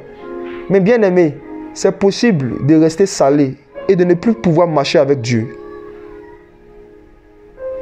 Avoir du sel, avoir du zèle et marcher avec Dieu, c'est deux choses très différentes. Et regardons, on va voir, et je sais que par la grâce du Seigneur, beaucoup même d'entre vous vont voir leur état spirituel actuel. Vous allez voir que c'est vrai, vous n'êtes pas dans l'impudicité, vous ne partez pas en boîte de nuit, vous ne fumez pas, quoi d'autre, en tout cas toutes sortes de péchés évidents, vous ne les faites pas, mais vous ne marchez plus avec Dieu. Vous n'insultez personne, vous continuez de vous occuper des tâches ménagères, mais vous ne marchez plus avec Dieu. Mais vous avez gardé votre sel. Regardons Luc chapitre 17. Le Seigneur est en train de parler des événements qui vont arriver pendant la grande tribulation. Et au verset 32, on va lire juste le verset 32. Souvenez-vous de la femme de Lot. C'est tout. Souvenez-vous de la femme de Lot. Jésus a parlé de la femme de Lot dans nos Bibles, il y a une seule fois. Et il a dit juste cette phrase-là. Il n'a pas développé. Il dit, souvenez-vous de la femme de Lot. Maintenant, on doit faire cet exercice, on doit se souvenir. Qu'est-ce qui est arrivé à la femme de Lot? Qu'est-ce qu'elle a fait? Il est possible d'avoir du sel, d'être salé, mais de ne plus pouvoir marcher. Regardons Genèse, chapitre 19, verset 26. Oh Dieu. Genèse, chapitre 19, verset 26. Ceux qui ne connaissent pas, vous pouvez lire depuis le haut. Hein. Vous pouvez lire. Ils ont dit à Lot et sa femme, c'est l'image de deux chrétiens. Sortez de Sodome et Gomorrhe, sortez du monde. Et quand on sort du monde, on ne regarde pas en arrière. Tu ne dois pas regretter ta vie passée. Tu ne dois pas retourner en arrière. Tu ne dois pas regarder en arrière. Ils ont dit d'accord, on a compris. Ils ont commencé à marcher avec Dieu. Ils ont commencé à marcher. Ils avançaient. Et il est arrivé un moment de la marche au verset 26 dans Genèse 19. Mais la femme de l'autre regardait en arrière et elle devint une statue de sel. Elle était salée, mais elle ne pouvait plus progresser. Pourquoi? Qu'est-ce qui a fait qu'elle est devenue une statue de sel? Parce qu'elle a regardé en arrière. Et bien aimé, dans beaucoup de couples chrétiens aujourd'hui, beaucoup d'hommes, beaucoup de maris ne se rendent même pas compte que leur femme n'avance plus avec Dieu. Lot s'est rendu compte de cela. C'est pour ça qu'ils ont pu nous raconter. Beaucoup de femmes chrétiennes ne s'en rendent même pas compte que leur mari n'avance plus avec Dieu. Parce qu'ils sentent toujours l'odeur du sel. Ils se disent ça va. Parce qu'ils sentent toujours que la personne dégage l'odeur du sel. Ils se disent ça va chez elle. Or, souvenez-vous de la femme de Lot. Elle était sel même de la tête aux pieds. Mais elle ne pouvait plus progresser. Comment est-ce qu'on reconnaît quelqu'un qui marche avec Dieu? Quelqu'un qui marche avec Dieu, ce n'est pas quelqu'un qui va à l'église chaque dimanche. Quelqu'un qui va avec Dieu, ce n'est pas quelqu'un qui regarde vidéos de prédications sur YouTube chaque jour. Quelqu'un qui marche avec Dieu, ce n'est pas quelqu'un qui lit la Bible chaque jour. Quelqu'un qui marche avec Dieu, ce n'est pas quelqu'un qui arrive à rire avec tout le monde, qui est toujours gentil. La particularité de la marche, c'est la progression. Quand quelqu'un marche, il va d'un point A à un point B, n'est-ce pas? Quand quelqu'un marche, il va d'un point A à un point B. Quand quelqu'un marche, même si c'était, nous tous, on peut le regarder et témoigner qu'avant, il était dans tel point. Aujourd'hui, il est dans tel autre point. Donc, quand il n'y a pas de progression visible par les gens qui sont à l'extérieur, c'est la progression qui est la preuve de la marche. C'est la progression. C'est la preuve de la marche, la progression. La progression. Progression dans quel domaine par rapport à la marche avec Dieu? Regardons quelque chose. Celui qui ne progresse pas ne marche pas. Ne nous mentons pas. Regardons ce que les Écritures disent par rapport à ça, bien aimé. Regardons 1 Thessaloniciens chapitre 4, verset 1. Les progrès spirituels. Est-ce que ton mari chrétien, ta femme chrétienne fait des progrès spirituels dans les différents domaines dont on va parler? Tu vas voir si elle marche toujours avec Dieu. S'il marche avec Dieu. 1 Thessaloniciens 4, verset 1. Premier passage. Au reste, mes frères, nous vous prions donc, nous vous conjurons par le Seigneur Jésus, comme vous avez appris de quelle manière on doit se conduire et plaire à Dieu, vous y fassiez tous les jours de nouveaux progrès. De nouveaux progrès. Si Paul parle de nouveaux progrès, ça veut dire qu'il y avait des anciens progrès. Quand il était avec les Thessaloniques, il y a des progrès qu'il a vus. Et il a dit, il faut continuer de vous conduire de manière à plaire à Dieu, afin que vous fassiez de nouveaux progrès. Mais quand quelqu'un ne marche pas avec Dieu, il n'y a pas de nouveaux progrès. Dans quel domaine? Dans le domaine de la manière de se conduire. Premier domaine. Je parle à ceux qui sont mariés entre frères et sœurs. Je vais vous poser une question. Quelle est la dernière fois où vous avez constaté que votre femme ou votre mari a fait des progrès par rapport à sa conduite?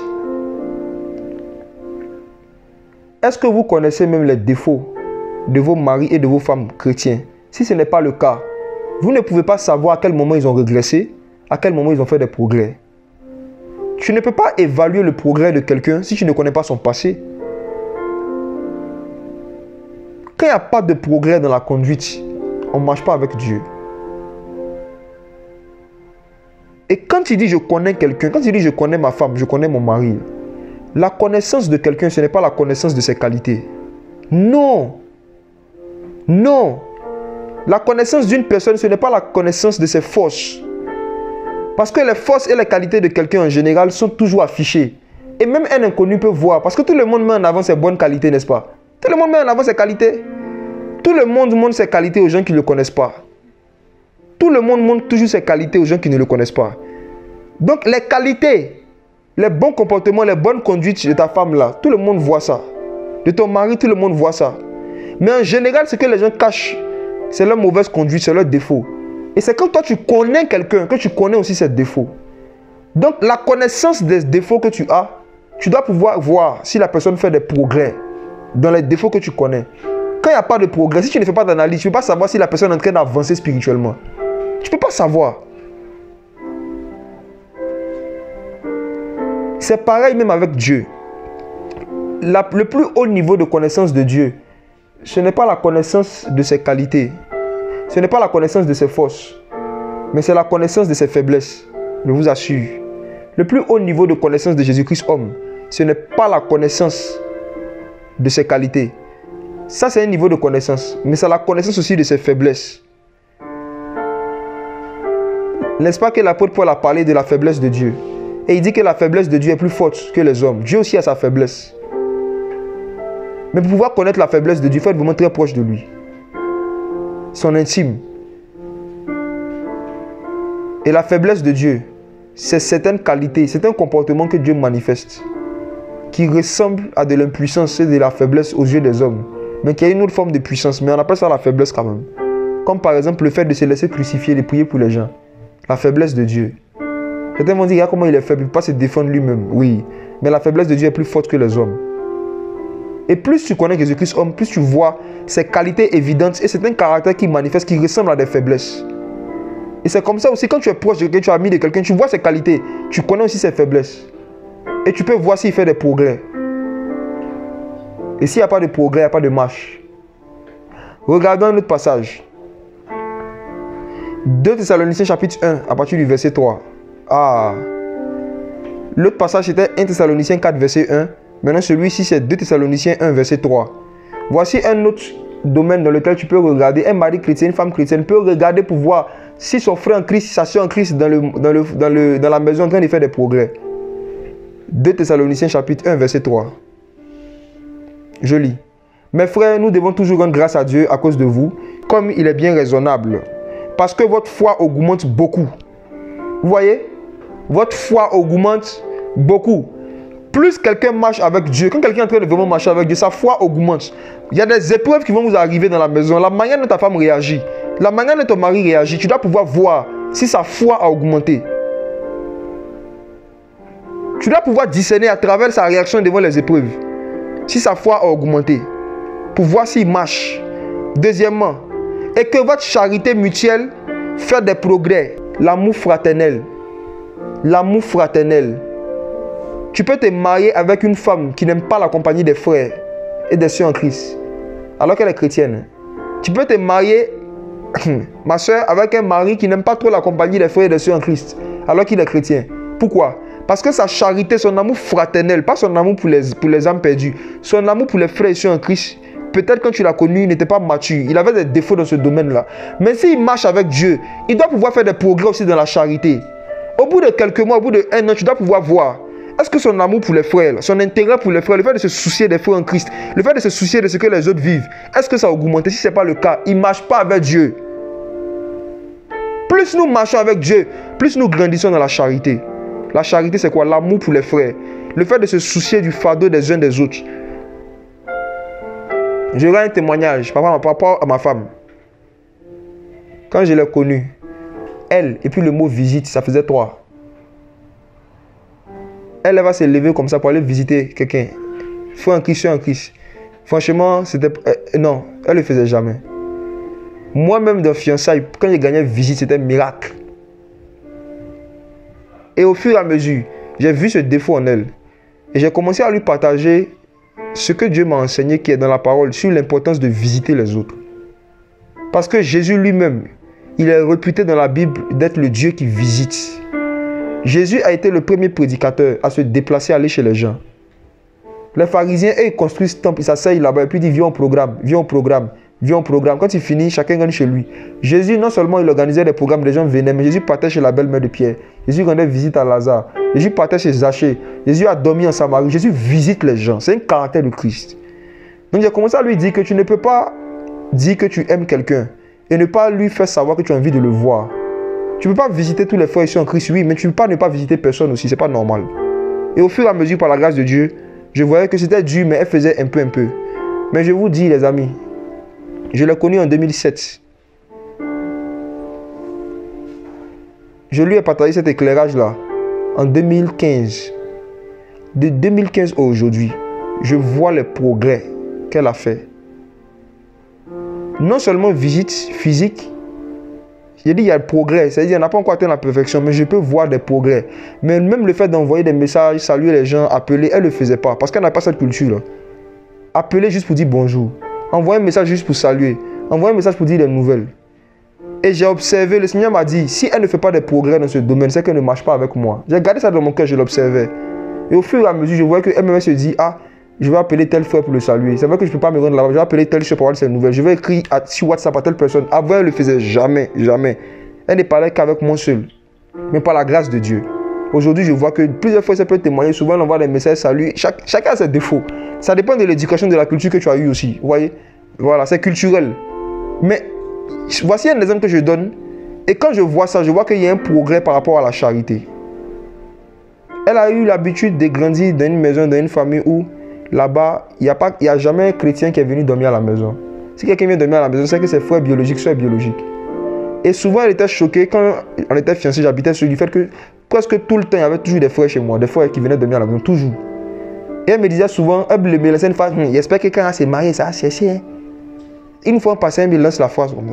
Ah, j'espère que quand on va se marier là, vraiment ça va se stabiliser. Hein. Je dis oui, t'en fais pas, je vais acheter un stabilisateur. Mais je comprends que en fait, elle ne comprenait pas ça. Vous voyez? Mes frères et sœurs, sans que je ne parle, sans que je ne dise rien, juste parce qu'elle cherchait Dieu, elle a commencé à marcher avec Dieu. Souvent maintenant, je vous dis aujourd'hui, il y a des maisons d'accueil. C'est elle même maintenant qui invite les gens à venir dormir. Elle a fait des progrès dans la charité, l'hospitalité. Je vous donne ce conseil, je vous en prie, mes frères et sœurs, vous qui êtes mariés avec des chrétiens, ne vous contentez pas du fait que vous voyez vos maris, vos femmes prier, aller à l'église. Regardez ce qu'ils font des progrès dans la charité. Leur manière de se comporter envers les frères, leur manière de réagir envers les frères. Est-ce qu'il y a au moins des progrès, de l'amélioration? Sinon, c'est qu'ils ne marchent pas. Car quand on marche avec Dieu, on grandit dans l'amour, parce que Dieu est amour. Dieu est amour. Celui qui n'a pas grandi dans l'amour n'a pas grandi spirituellement, même s'il a grandi dans la connaissance des versets bibliques. Celui qui n'a pas grandi dans sa manière de se comporter avec les frères, de parler des païens, celui qui n'a pas grandi dans sa manière de réagir, de se comporter avec les pécheurs, avec les gens qui font des erreurs, il n'a pas grandi spirituellement.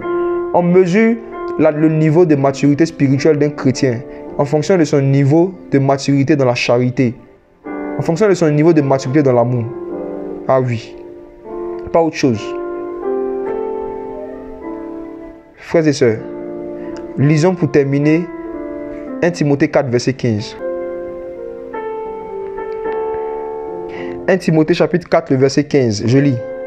C'est l'apôtre Paul qui est en train de parler à Timothée.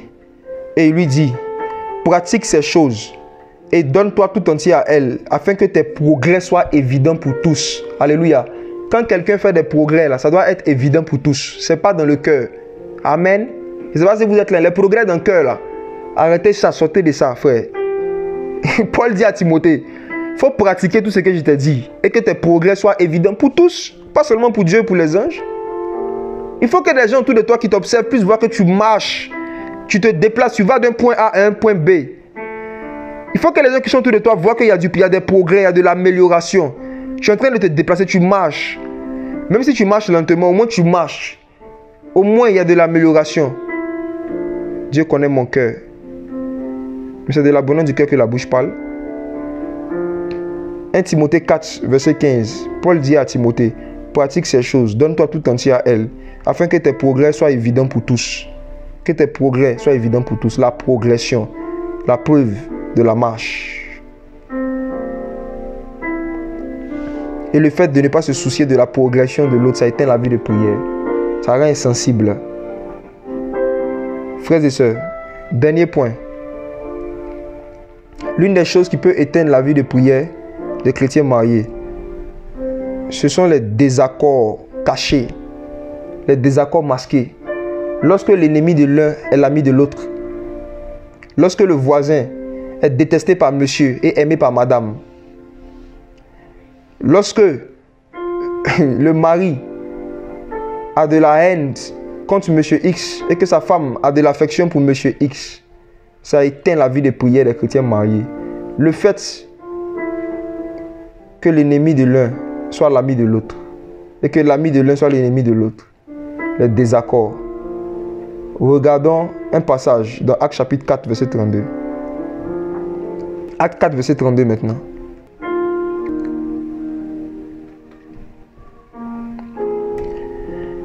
Regardons Actes chapitre 4, verset 32. Je lis. Or, la multitude de ceux qui croyaient n'était qu'un cœur et qu'une âme. Et personne ne disait que ses biens lui appartenaient en propre. Mais toutes choses étaient communes entre eux. Frère, la Bible dit que les premiers chrétiens, ceux qui croyaient, ils étaient un cœur et une âme. Alors qu'ils n'étaient pas mariés. Imaginez-vous des chrétiens qui n'étaient pas mariés, mais qui avaient les mêmes sentiments. Un cœur, une âme, c'est ce que ça veut dire, les mêmes pensées et les mêmes sentiments par rapport au même sujet.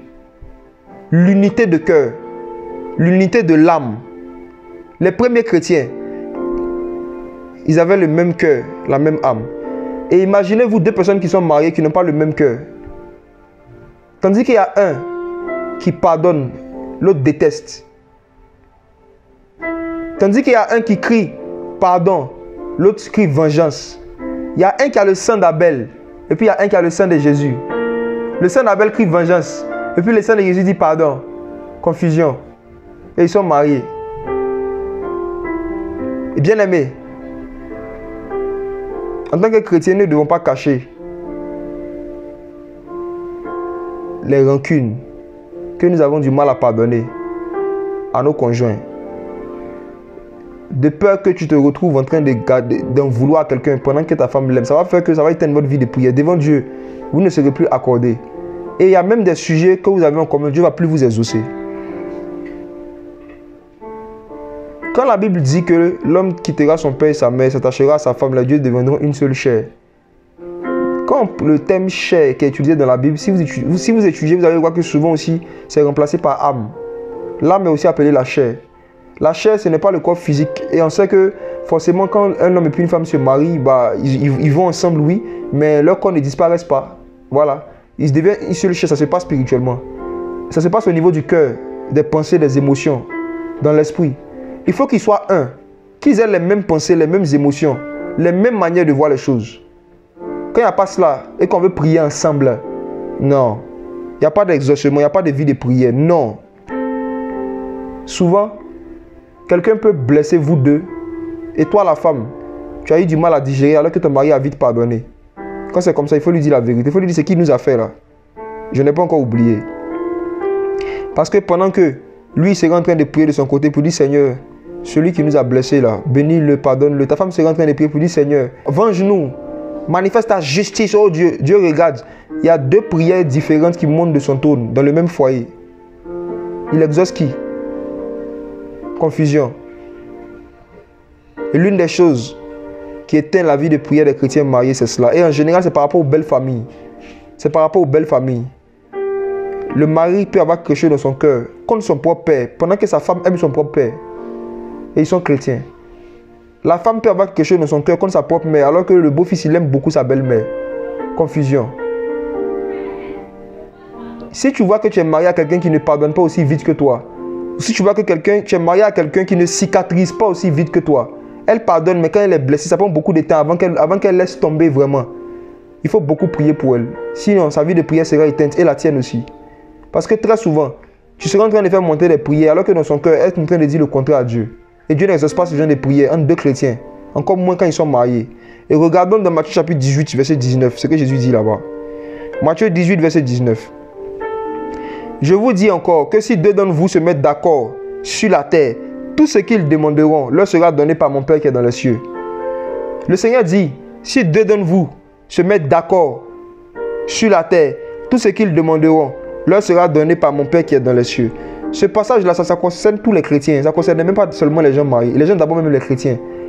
Le Seigneur dit que deux d'entre vous, deux disciples, deux chrétiens, doivent d'abord se mettre d'accord pour demander quelque chose, ça leur sera donné. Imaginez-vous, Dieu est là et puis il regarde ses enfants, ses disciples.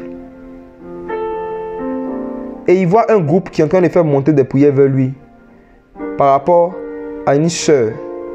Pour dire, Seigneur, voici cette sœur est dans les garments, elle est en train de séduire les gens, expose-la, expose-la, expose-la.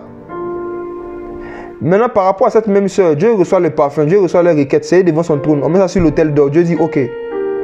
Et par rapport au même nom de la même sœur, Dieu voit un autre groupe parmi ses enfants qui sont en train de dire, Seigneur, apparemment notre sœur dans les garments, je t'en supplie, aide-la, ramène-la, ne l'expose pas. Oh Dieu, fais-lui grâce, aide-la à se repentir, ne l'humilie pas. Pour la même personne, pour le même cas, Dieu reçoit des messages différents dans sa boîte de réception. Un message qui dit, il faut la dénoncer, il faut l'exposer. Un autre message qui dit, Seigneur, aide-la à se repentir, aide-la à changer. Si possible, il faut couvrir sa honte, sa nudité. Et souvent, c'est ce qui se passe dans les milieux chrétiens. Les gens ne se mettent pas d'accord. Il y a un désaccord même parfois concernant quel type de prière on a fait monter à Dieu par rapport à tel cas, par rapport à telle personne. Parce que les gens n'ont pas le même cœur. Tu peux être dans une église avec quelqu'un. Vous avez les mêmes anciens. Vous avez la même Bible. Mais vous n'avez pas le même cœur.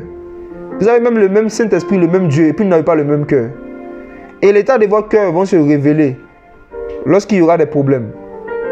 Il est très dangereux d'être dans une communion fraternelle régulière avec des personnes avec qui on n'a pas le même cœur. Ne vous dites pas que c'est parce que quelqu'un a la même Bible que vous, que c'est parce que quelqu'un a le même Jésus que vous, a le même Saint-Esprit que vous, que ça veut dire qu'il a le même cœur que vous. Je vous assure. Voici le cœur que nous devons chercher à avoir nous-mêmes. Et le cœur qu'on doit chercher aussi chez les autres. Avant de dire qu'on va s'accorder avec eux pour prier ensemble régulièrement. Voici le cœur. Matthieu chapitre 5.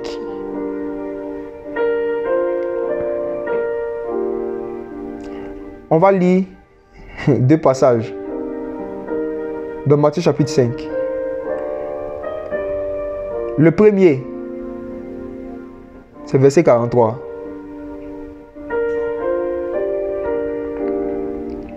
Vous avez appris qu'il a été dit, tu aimeras ton prochain, tu haïras ton ennemi. Mais moi je vous dis, aimez vos ennemis. Bien-aimés, avant de décider d'intégrer même une communauté, d'intégrer même une église, une assemblée, n'importe quel groupe de personnes, et de pouvoir régulièrement être membre, faire partie, vous devez être sûr que c'est des gens qui aiment leurs ennemis. Vous devez chercher à savoir comment est-ce qu'ils traitent leurs ennemis. Vous devez chercher à voir comment est-ce qu'ils se comportent avec leurs ennemis. Vous devez chercher à voir comment est-ce qu'ils parlent de leurs ennemis. Comment est-ce qu'ils agissent envers leurs ennemis. Et si vous n'êtes pas capable vous-même de pouvoir témoigner que c'est des gens qui manifestent de l'amour envers leurs ennemis, faites attention. Vous risquez d'aller vous accorder avec des personnes qui n'ont pas le même cœur que vous, à moins que vous aussi vous ayez un cœur de personnes qui n'aiment pas ses ennemis. Là, vous allez bien vous entendre. C'est la première chose que vous regardez. Qu'est-ce qu'ils font avec leurs ennemis? Parce qu'on ne sait jamais, un jour peut-être que toi aussi tu peux devenir leur ennemi. Et le même sort qu'ils ont fait aujourd'hui, ils vont les traiter de la même manière. Aimez vos ennemis. Deuxièmement, bénissez ceux qui vous maudissent. La même chose, faites du bien à ceux qui vous haïssent. Il faut regarder comment est-ce que les personnes réagissent envers ceux qui les haïssent. Un mari chrétien peut constater que sa femme, lorsqu'elle apprend que quelqu'un la hait, lorsqu'elle apprend que quelqu'un la déteste, elle décide elle aussi de détester la personne. Et s'il ne fait rien pour changer ce défaut, ce caractère en elle, ça va éteindre non seulement la vie de prière de sa femme, mais lui aussi sa vie de prière. Parce que tôt ou tard dans le mariage, il va arriver des moments où le diable va réussir à faire tout pour te convaincre que ta femme te hait, qu'elle ne t'aime plus. Vous qui êtes mariés, qui ça lui est déjà arrivé au moins une fois, d'avoir l'impression que son mari ou sa femme ne l'aime plus, qui le hait. Sans honte, vous pouvez écrire en commentaire, qui ça est déjà arrivé, d'avoir l'impression que tu ne m'aimes plus. Et la manière dont tu as l'habitude de te comporter envers ceux qui ne t'aiment plus, tu vas faire ça à ton mari ou à ta femme. Je ne sais pas pour vous. Mais en tout cas, moi ça m'est déjà arrivé. Il y avait des choses auxquelles je m'attendais que ma femme me fasse. Elle faisait parler dans mon cœur. Il y a une voix qui me disait, elle t'aime plus, elle t'aime plus, elle t'aime plus, elle t'aime plus. Le diable fait tout pour convaincre les chrétiens qu'ils ne sont plus aimés par leur femme ou par leur mari. Tout. Et c'est qu'ils envoient les palabres toujours. Il ne m'aime plus. Mais quand je dis il ne m'aime plus, tu es en train de dire quoi? Il me hait. Il me déteste, c'est ce que tu es en train de dire. Maintenant, le Seigneur dit, toi, il faut aimer ceux qui te haient. Or, en général, quand tu ne te sens plus aimé, tu décides aussi de ne plus manifester l'amour. Le piège. Et tu transgresses ainsi la loi royale, le commandement nouveau. Et cette réaction-là, on peut la voir, des chrétiens mariés peuvent la voir, et comme ça, éteindre leur vie de prière, accepter dans leur cœur pour dire que celui-là, il ne m'aime plus. Quand tu acceptes cette voie, ça éteint ta vie de prière. Ça éteint ta vie de prière, ça traverse ta vie de prière. Elle ne m'aime plus, il ne m'aime plus. Parce qu'il a fait tant, parce qu'il n'a pas fait tant, il ne m'aime plus. Et regardons le verset 45. Jésus dit que c'est lorsqu'on va pratiquer Matthieu 5, verset 44. Il dit quand tu pratiques ça, verset 45, afin que vous soyez les fils de votre Père qui est dans les cieux. Afin que vous soyez les fils de votre Père qui est dans les cieux. Le sang de Jésus fait de nous des enfants de Dieu. Mais la pratique de la charité fait de nous des fils de Dieu. On devient fils de Dieu quand on pratique l'amour envers les ennemis. pas l'amour envers ceux qui nous aiment, ou bien ceux qu'on a l'impression qu'ils nous aiment. Mais quand on décide de pratiquer l'amour envers ceux et celles qui nous haïssent, on devient fils. Donc il est possible de rester un enfant en Christ, charnel, toute sa vie chrétienne et mourir enfant en Christ. C'est possible. Parce que beaucoup ne veulent pas devenir fils. Ils ne veulent pas pratiquer Matthieu 5, 44. Le Seigneur dit que c'est quand tu vas pratiquer verset 44, tu vas devenir fils. C'est un niveau de maturité. Et bien aimé, Dieu n'a pas donné son enfant sur la croix pour nos péchés. Il a donné son fils. Si vous lisez Ésaïe, Ésaïe a dit un enfant nous est né, mais c'est un fils qui nous est donné. Alléluia. Un enfant nous est né, mais un fils nous est donné. Un enfant nous est né, mais un fils nous est donné. Jésus a été appelé fils parce qu'il a aimé ses ennemis. Il a fait du bien à ceux qui le haïssent. Il est devenu apte à pouvoir sauver les autres. Beaucoup de chrétiens veulent que Dieu les utilise pour gagner des âmes, pour évangéliser. Beaucoup de chrétiens veulent que le Seigneur les utilise pour évangéliser, pour gagner des âmes. Mais ils n'arrivent même pas à former une seule âme avec leur propre femme et leur propre mari. Ils n'arrivent même pas à avoir le même cœur avec les personnes avec qui ils sont mariés. Quand tu vas aller évangéliser les âmes qui vont se convertir, est-ce que tu vas pouvoir les aimer? Est-ce que tu vas pouvoir les supporter, porter les douleurs de l'enfantement jusqu'à ce que Christ soit formé en eux? La Bible dit que dans Genèse, Dieu a décidé de ne pas envoyer la pluie parce qu'il n'a pas trouvé un homme pour cultiver le sol. De cette même manière-là, les gens prient pour la pluie du réveil. Les gens, dans certaines localités, les gens prient, les gens demandent l'onction au Seigneur. Les gens demandent au Seigneur qu'il y ait des conversions. Dieu ne les exauce pas. Les gens demandent au Seigneur qu'il y a beaucoup d'âmes qui viennent se convertir à Jésus. Dieu ne les exauce pas. Parce que quand ils vont se convertir là, la manière dont vous avez traité les anciennes âmes que Dieu a envoyées, c'est la même manière que vous allez traiter les nouveaux. Dieu vous a testé. Vous avez échoué au test de la charité. Et vous priez pour le réveil. Quand les gens vont se convertir, ils vont venir et que vous allez apprendre qu'ils sont tombés dans telle chose, ils ont péché, vous allez encore les chasser. Vous allez encore commencer à les diffamer. Vous pensez que Dieu est bête. Un jour, il était en train de parler de ça avec un frère. Il a dit, frère, il y a des chrétiens qui prient pour le réveil, ils intercèdent pour le salut des âmes, ils se fatiguent, ils essaient d'évangéliser, ils font tout, il n'y a aucun fruit. Parce que Dieu connaît leur cœur. Dieu le connaît. Ils pensent que Dieu est bête. Ils ont oublié, ils pensent que Dieu a oublié ce qu'ils ont fait à certains de ses enfants en l'an 2000, en 99. Où ils ont vu des bébés qui avaient des pattes cassées. Au lieu de les aider à bander leurs plaies, ils les ont chicotés encore comme les pasteurs d'Ézéchiel. Ils ont vu des gens qui étaient blessés. Au lieu de chaque fois faire comment ils vont faire pour les aider, ils n'ont qu'à partir où ils veulent. Et puis après, maintenant, ils prient, Seigneur, envoie-nous de nouvelles âmes. Vous pensez que Dieu est bête? Dieu n'envoie pas les âmes vers nous pour qu'on puisse les blesser, les casser. Non, non, non, non, non. La charité. Quand on échoue à ce texte-là, on s'inscrit sur la liste de ceux et celles qui ne peuvent plus être utilisés par Dieu pour faire de grandes choses par rapport au salut des âmes. Non. Parce que ce n'est pas un petit travail. C'est pour ça qu'il faut respecter les pasteurs. Il faut respecter les prédicateurs. Il faut respecter les hommes intègres, les hommes justes, qui ont fait l'œuvre du Seigneur, qui parfois, certains d'entre eux ont sacrifié une partie de leur vie sociale pour non seulement évangéliser, mais aussi porter les douleurs de l'enfantement jusqu'à ce que Christ soit formé dans la vie de certains chrétiens. Jusqu'à ce que Christ soit formé dans la vie de certains chrétiens. Même si vous voyez aujourd'hui qu'il y a certaines connaissances doctrinales que vous avez qui n'ont pas, faites attention à la manière dont vous parlez d'eux. Parce que beaucoup d'entre eux, là, ils ont plus de charité que beaucoup d'entre vous qui avez plus de versets. Vous avez beaucoup de connaissances. Mais eux, au moins, ils sont capables de pouvoir supporter quelqu'un, de pouvoir pardonner quelqu'un, de pouvoir visiter des personnes. Ils sont capables de pouvoir se donner leur vie. Eux, pas les vrais pasteurs. Donner leur vie, donner leur temps, donner leur argent pour aider les personnes. Ils ont moins de vérité biblique, mais ils ont plus de charité. Or, c'est la charité qui édifie, la connaissance enfle.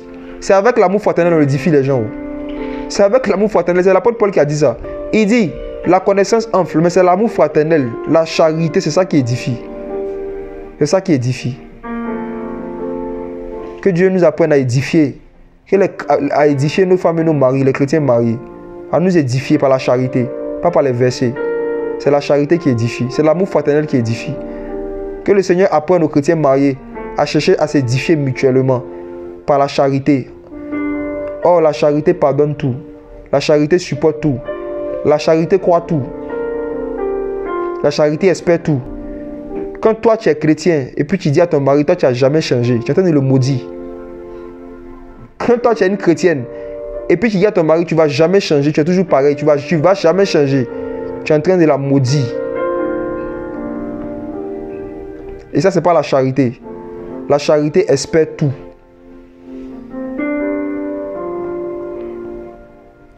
Regardons Matthieu chapitre 5, toujours verset 46. Le Seigneur dit, si vous aimez seulement ceux qui vous aiment, quelle récompense aurez-vous? Les païens eux-mêmes ne font-ils pas autant? Si vous aimez seulement ceux qui vous aiment, si vous aimez seulement ceux qui vous aiment, ça veut dire quoi? L'amour de Dieu.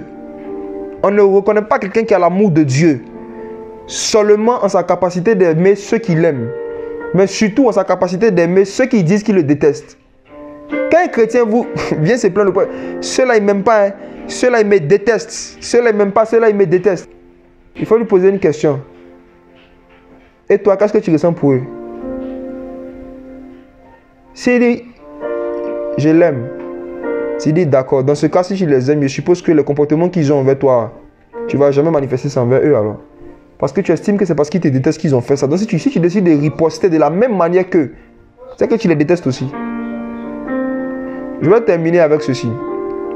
Il y a un de mes grands cousins avec qui je parlais il y a quelques jours et il m'a demandé, Jacques, selon toi, quel est le contraire de l'amour? Et j'ai dit, c'est la haine. Il a dit oui ensuite. J'ai dit, c'est tout. Il dit non. Il y a quelque chose qui est pire que la haine et qui est le véritable même contraire de l'amour. J'ai dit, ah bon? Il m'a dit oui. J'ai dit, qu'est-ce que c'est? Il dit, c'est l'indifférence. Et je lui ai dit, mais est-ce que l'indifférence n'est pas une manifestation de la haine? Il dit non. Que c'est ce qu'il pensait avant aussi. Mais l'indifférence n'est pas une manifestation de la haine. Il dit, l'indifférence est un comportement qui est pire que la haine. Et voici ce qu'il m'a dit que je vais partager avec vous. Et c'est une chose aussi qui éteint la vie de prière des chrétiens mariés, l'indifférence. De l'un envers l'autre. Indifférence par rapport à sa vie spirituelle. Indifférence par rapport à tout ce qui le concerne. Indifférence, indifférence. Ça casse, ça éteint. Voici ce qu'il m'a dit. Et je suis très d'accord avec lui, tout que c'est très profond. Il dit que lorsque quelqu'un a la haine dans son cœur contre son ennemi, et que après que son ennemi l'ait blessé, il voit par exemple que son ennemi veut quitter la terre, il est prêt à tout faire pour que son ennemi reste sur la terre parce qu'il veut se venger. Il dit celui qui a la haine veut se venger en fait. Donc il ne veut même pas que la personne meure. Il veut que la personne reste vivante pour pouvoir subir ce qu'il lui a fait subir aussi. Ça c'est la haine. Et effectivement j'ai vu que c'est vrai. Beaucoup de personnes, j'ai parlé avec des gens qui ont dit cela. Que lui là, Dieu n'a qu'à lui donner longue vie. Comme ça il va voir ce qu'il m'a fait, il va vivre ça aussi. Et il y a des personnes, ça leur fait mal quand ils apprennent que certains de leurs ennemis sont morts. Parce que la vengeance qu'ils auraient voulu voir, les malheurs qu'ils auraient voulu voir à la personne n'a pas vécu. Ça, c'est la haine. Il dit la haine même peut te pousser à souhaiter que ton ennemi reste longtemps sur la terre. Et tu peux même aller chercher à le sauver d'un danger pour qu'il reste sur la terre, pour te venger, pour manifester ta haine. Il dit, mais l'indifférence là, on te dit que ton ennemi est mort, il vit, tu t'en fous. Parce qu'en fait, pour toi, il est déjà mort, tu l'as déjà tué. Il dit l'indifférence, c'est le fait de considérer quelqu'un comme mort, de sorte à ce que tout ce qui arrive à la personne, là, ça ne peut te toucher en rien. Parce que tu l'as déjà tué dans ton cœur. Et que ça, c'est pire que la haine. Est-ce qu'il n'y a pas des chrétiens mariés qui ne haïssent pas leur mari ou leur femme, mais qui sont indifférents envers eux? La charité. J'aimerais vraiment qu'on puisse être conscient de quelque chose, c'est que lorsque notre charité est attaquée et est déformée, notre vie de prière va s'éteindre forcément.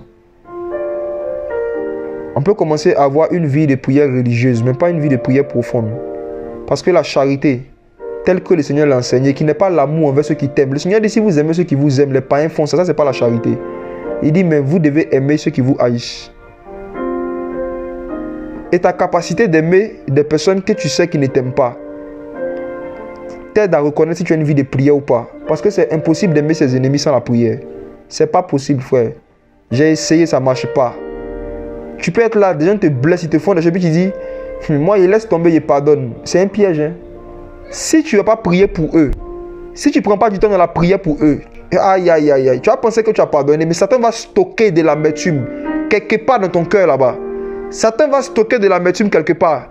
Et quand tu vas les voir, ton cœur va se soulever de ta poitrine. Mais tu dis, j'ai laissé tomber. Quand Dieu voit Satan, il n'est pas énervé. C'est Satan qui a peur. Quand Dieu voit Satan, il est calme. C'est Satan qui court. Parce que Dieu n'a pas d'amertume, de haine dans son cœur contre Satan. Si tu vois quelqu'un qui t'a blessé, et à chaque fois que tu le vois, il y a quelque chose, il y a une irritation, quelque chose qui monte dans ton cœur, c'est la preuve qu'il y a de l'amertume. Faites attention. Est-ce que vous êtes capable, si vous voyez quelqu'un qui vous a profondément blessé dans la rue, de le saluer? Si ce n'est pas le cas, si vous ne le saluez pas par blessure, c'est que il y a encore de l'amertume en vous. Et si votre Seigneur Jésus-Christ a laissé Judas lui faire un bisou, pourquoi est-ce que vous ne permettez pas parfois que certaines personnes qui vous ont trahi vous saluent? Si Jésus a accepté le bisou de Judas, pourquoi souvent aussi vous ne pouvez pas accepter la salutation de quelqu'un que vous considérez comme un Judas, alors que vous dites que vous êtes Jésus, vous êtes Christ? Il est impossible de manifester l'amour envers nos ennemis, envers ceux qui nous haïssent, sans passer beaucoup de temps dans la prière. C'est impossible. Et quand je côtoie des frères, des prédicateurs, quand j'ai l'opportunité, j'ai la grâce de les côtoyer en dehors du pupitre, je sais reconnaître ceux qui ont une vie de prière et ceux qui ne l'ont pas. Dans la manière dont ils agissent envers ceux qui les haïssent. Dans la manière dont ils agissent. Un homme d'intercession et un homme de prière ne peut jamais être un homme de haine et de condamnation. Jamais. L'intercession produit la compassion. Si tu en veux à ta femme ou à ton mari, tu es en train d'écouter ce message, à cause de certaines mauvaises attitudes qu'elle a faites envers toi, et tu n'arrives pas à lui pardonner, aujourd'hui il faut aller parler avec lui ou avec elle. Franchement, il faut revenir sur le sujet principal qui t'a très blessé là. Et puis lui dire franchement, voici quelque chose que tu m'as fait. Ça fait une semaine, ça fait un jour, ça fait un mois, ça fait un an, ça fait 10 ans. Je pense que j'ai pardonné, mais à chaque fois que je te vois là, mon cœur se serre. Je pense que ça m'énerve. Quand j'y pense, il y a encore la colère qui vient. Aide-moi à te pardonner. Il faut prier pour moi. Je n'arrive pas à te pardonner totalement. Prie pour moi.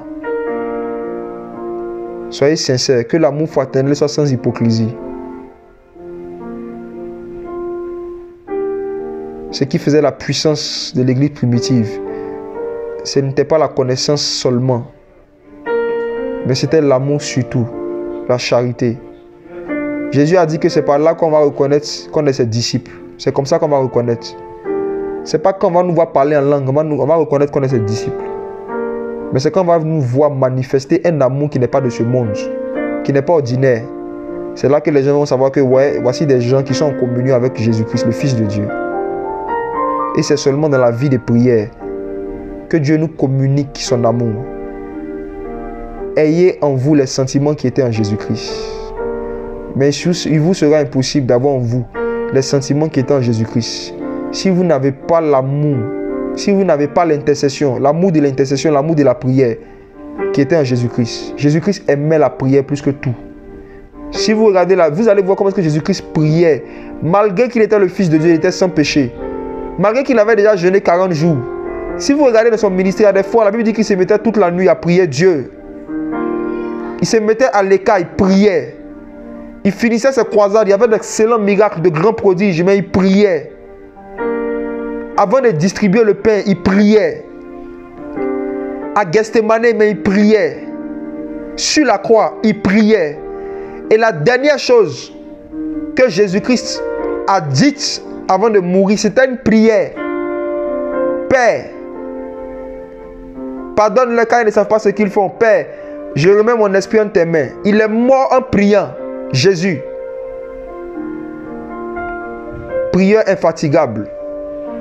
Amoureux de l'intercession pour ceux qui le crucifient. Et c'est ça qui fait la puissance de l'agneau. C'est ça qui fait sa force. Et plus tu es rempli des entrailles, l'apôtre Paul dit, revêtez-vous des entrailles de miséricorde. La compassion est un manteau. Plus tu as ce manteau-là sur toi, les démons te supportent de moins en moins. Plus tu as ce manteau-là sur toi, les maladies mystiques te supportent de moins en moins. Plus tu te révèles d'entrailles de miséricorde, de compassion, il y a des problèmes dans la vie des gens qui ne supportent pas ta présence. Quelqu'un peut venir te voir pour t'expliquer un problème. Et lorsque ce problème te voit, le problème s'en va. Parce que la charité est un feu. C'est écrit dans Cantique des Cantiques. La Bible dit que l'amour est un feu. L'amour est un feu. Et que les ardeurs de l'amour sont comme des flammes de feu. Que le feu de l'amour que Dieu communique dans la prière revienne dans nos vies, frères. Je vous lance un appel. Réveillez-vous dans la prière. S'il y a longtemps que vous n'avez pas jeûné, si vous n'avez pas de maladie particulière, ou bien une grossesse, ou bien quelque chose qui vous empêche, intercédez, jeûnez pour ceux qui vous ont blessé. Faites une liste. Si vous avez la grâce de connaître vos ennemis, de connaître leur nom, de connaître des gens qui vous haïssent, écrivez leur nom. Envoyez leur nom devant le trône du Père. Priez pour eux. Bénissez-les. Aimez-les. Vous allez recevoir, frère, si vous pratiquez ces choses, vous allez commencer à recevoir et à vivre des visitations du Saint-Esprit que vous n'avez jamais imaginées. Dieu va commencer à se révéler à vous d'une profondeur, d'une largeur que vous n'avez jamais imaginée. Parce qu'à chaque fois que Dieu voit sur la terre quelqu'un qui se comporte comme son fils, il se révèle à lui. À chaque fois que Dieu voit sur la terre quelqu'un qui décide de pratiquer l'intercession comme son fils a fait, Dieu vient et il se révèle à lui. Jésus a dit, le Père est toujours avec moi parce que je fais toujours ce qui lui est agréable. Pas parce que je suis saint. Pas parce que je n'ai jamais péché. Jésus dit, celui qui m'a envoyé est toujours avec moi parce que je fais toujours, je pratique toujours. Donc si vous voulez que Dieu soit avec vous, il n'y a pas quelque chose qui touche Dieu comme la miséricorde, je vous assure. Il a voulu ni holocauste, ni sacrifice. Dieu prend plaisir à la miséricorde. Dieu prend plaisir à la miséricorde. Et la miséricorde, ce n'est pas quelque chose qu'on manifeste envers les gens qui se comportent bien, ou envers les gens qui sont saints. La miséricorde, on manifeste ça envers les méchants. Ceux qu'on dit, ils sont mauvais, ils sont méchants même. C'est ça, on parle de la miséricorde. La miséricorde. Et il est impossible que nous manifestions ça si on ne prend pas du temps dans la prière pour humilier nos cœurs méchants devant Dieu. Nos cœurs durs, nos cœurs froids, nos cœurs insensibles et indifférents. Nos cœurs capables de classer quelqu'un pour toujours parce qu'il nous a blessés 2 fois. Nos cœurs capables de déclarer que quelqu'un n'est plus enfant de Dieu parce qu'il nous a déçus. Ce cœur méchant, dur là, c'est seulement la prière qui peut briser ça. La prière. Les amis, prions. Quand on se réveille, prions. Quand on a un temps libre dans notre cœur, prions. Prions. Prions. Intercédons. Crions après le cœur du Père. Regardez tout ce qu'Israël a fait à Dieu. Regardez tout ce qu'Israël a fait à Dieu. Combien de fois dans l'idolâtrie, l'adoration des idoles, tuer les enfants. Mais à chaque fois qu'ils viennent, qu'ils demandent pardon, Dieu laisse tomber. Au point où Dieu dit que malgré tout ce qu'Israël a fait, ils ont crucifié Jésus-Christ. Le Seigneur dit que dans les derniers temps encore, il va faire un plan pour eux, pour que tous y soient sauvés. Regardez le cœur. Mais nous, on classe facilement des gens. C'est tellement facile pour nous de mettre quelqu'un sur la liste noire. C'est fini pour lui. C'est un mot c'est une phrase qui sort facilement de la bouche des chrétiens modernes. C'est fini pour lui. C'est fini pour lui. On nous fait croire souvent que les gens ont péché plus qu'Israël. Et que ce n'est pas possible qu'eux aussi peuvent changer. Que ce n'est pas possible qu'un jour ils reviennent à la repentance. Et on nous apprend, malheureusement, dans nos églises modernes, à classer des gens pour toujours. À classifier des gens pour toujours. Et Dieu nous regarde et il est déçu. Et c'est pour cela qu'il y a un type d'onction que ce type de chrétiens ne vont jamais recevoir du Seigneur. Jamais de la vie. Jamais de la vie. Les miracles extraordinaires, les manifestations précises et choquantes du Saint-Esprit sont les fruits de la compassion de Dieu. Ce sont des manifestations de la compassion de Jésus-Christ. C'est parce que Jésus était ému de compassion qu'il faisait des miracles. Regardez bien la Bible, vous allez voir. On dit Jésus est ému de compassion et puis il commence maintenant à opérer des choses étranges. Bien-aimé, moi je veux toujours voir les miracles. Moi, je ne suis pas de ceux qui disent non, on n'a pas besoin de miracles. Moi, j'ai besoin de ça. Et même si je n'ai pas besoin de ça, je connais des aveugles qui ont besoin de ça. Je connais des possédés qui ont besoin de miracles. Je connais des enfants infirmes qui ont besoin de miracles. Je connais des femmes tourmentées par des démons. Je connais des jeunes tourmentés par des esprits impurs qui ont besoin de miracles. Je connais des enfants de la rue qui sont malmenés par des démons. Eux, ils ont besoin de miracles. Et à cause de la compassion que j'ai pour eux, je ne peux pas dire à Dieu que je n'ai pas besoin de miracles. J'ai besoin de ça pour eux. Pas pour moi, mais pour eux. Mais je sais que si jamais je décide de rendre mon coup à mes ennemis et de me comporter et de réagir comme eux ils réagissent, je vais perdre l'onction. Satan le sait, moi aussi par la grâce de Dieu je le sais aujourd'hui. Si je décide de m'inscrire sur la liste de ceux qui haïssent ceux qui te haïssent, qui dénoncent ceux qui te dénoncent, qui attaquent ceux qui t'attaquent, je vais m'inscrire sur la liste de ceux qui vont perdre la compassion et qui vont perdre l'onction. Veillons sur nos cœurs les gars. Veillons sur nos cœurs mes soeurs. Veillons sur nos cœurs plus que tout. Ne cédons pas à la haine. Ne cédons pas à la méchanceté. Aimons. Aimons les gens, bénissons-les. Ne rentrons jamais dans le jeu de tu me gifles, je te gifle. Tu me dénonces, je te dénonce. Tu me condamnes, je te condamne. Ne rentrons pas dans ce jeu-là. Aimons les gens, sinon on va perdre l'onction. L'onction, c'est l'amour. L'onction, c'est la compassion. Aimons les gens. Aimons-nous. Et aimons-les. Ceux que nous estimons égarés. On va prier le Seigneur. J'aimerais qu'on dise au Seigneur, c'est ma prière préférée, c'est l'un de mes sujets de prière préférés en public. De nous donner des cœurs de prière, des esprits de prière, qui nous apprennent à aimer l'intercession, qui nous apprennent à ne pas classer les gens pour toujours. Que le cœur qu'il avait envers Israël, qui nous donne ça. On ne peut pas compter les infidélités et les idolâtries d'Israël. Mais l'apôtre Paul dit que Dieu n'a pas oublié son peuple. Il n'a pas classé son peuple pour toujours. Non. Il y a un temps où le Seigneur s'est éloigné d'eux. Mais il a un plan de réconciliation. Et nous avons reçu nous aussi l'esprit de réconciliation. Tant que quelqu'un est vivant, il peut changer. Tant que quelqu'un est vivant, il peut se repentir. Demandons au Seigneur de nous apprendre à aimer. Afin que envers nous, il peut arriver que tu dénonces des choses dehors et puis à un moment ton mari chrétien va commencer à faire les mêmes choses. Il peut arriver que tu dénonces des choses et ta femme chrétienne va commencer à faire. Comment tu vas la traiter? Comment tu vas le traiter? Prions, dit ce Seigneur, de nous donner l'esprit d'intercession, qui nous apprenne à nous tenir à la brèche, qui nous apprenne à intercéder. Dieu fait exprès, il veut détruire Israël, mais il vient dire à Moïse, je vais détruire Israël. Et la Bible dit dans Psaume 106 que Moïse s'est tenu à la brèche pour Israël. Il a fait exprès de dire à Moïse, je vais détruire Israël, parce qu'il connaissait le cœur de Moïse. Il sait que Moïse est un homme. S'il sait qu'il y a un malheur qui doit arriver, il va lui parler pour ne pas que le malheur arrive, parce que Dieu même ne veut pas que le malheur arrive. Mais il y a un principe qui est là. Pour ne pas que le malheur arrive, il faut que quelqu'un demande pardon à Dieu, que quelqu'un se tienne à la brèche. Et c'est pour cela que Jérémie a souffert, parce que souvent il annonçait des prophéties de malheurs qui vont arriver. Et par derrière, il venait prier pour les gens, pour que le malheur n'arrive pas. Et quand le malheur n'arrivait pas, les gens disaient que c'est un faux prophète. Et Jérémie a souffert de cela aussi. Il y a certains malheurs qu'il a dit chez Israël qui ne sont pas arrivés. Et les gens ont dit, voici, quand il annonce des malheurs, ça ne vient pas, ne l'écoutons plus. Or, c'est parce qu'il intercédait pour eux. Il leur disait ce que Dieu comptait leur faire. Et lui, après, il venait dire à Dieu, je t'en supplie, Seigneur, ne fais pas ça. Et Dieu écoutait Jérémie, le cœur de Dieu. Que Dieu nous donne un esprit de prière et de supplication.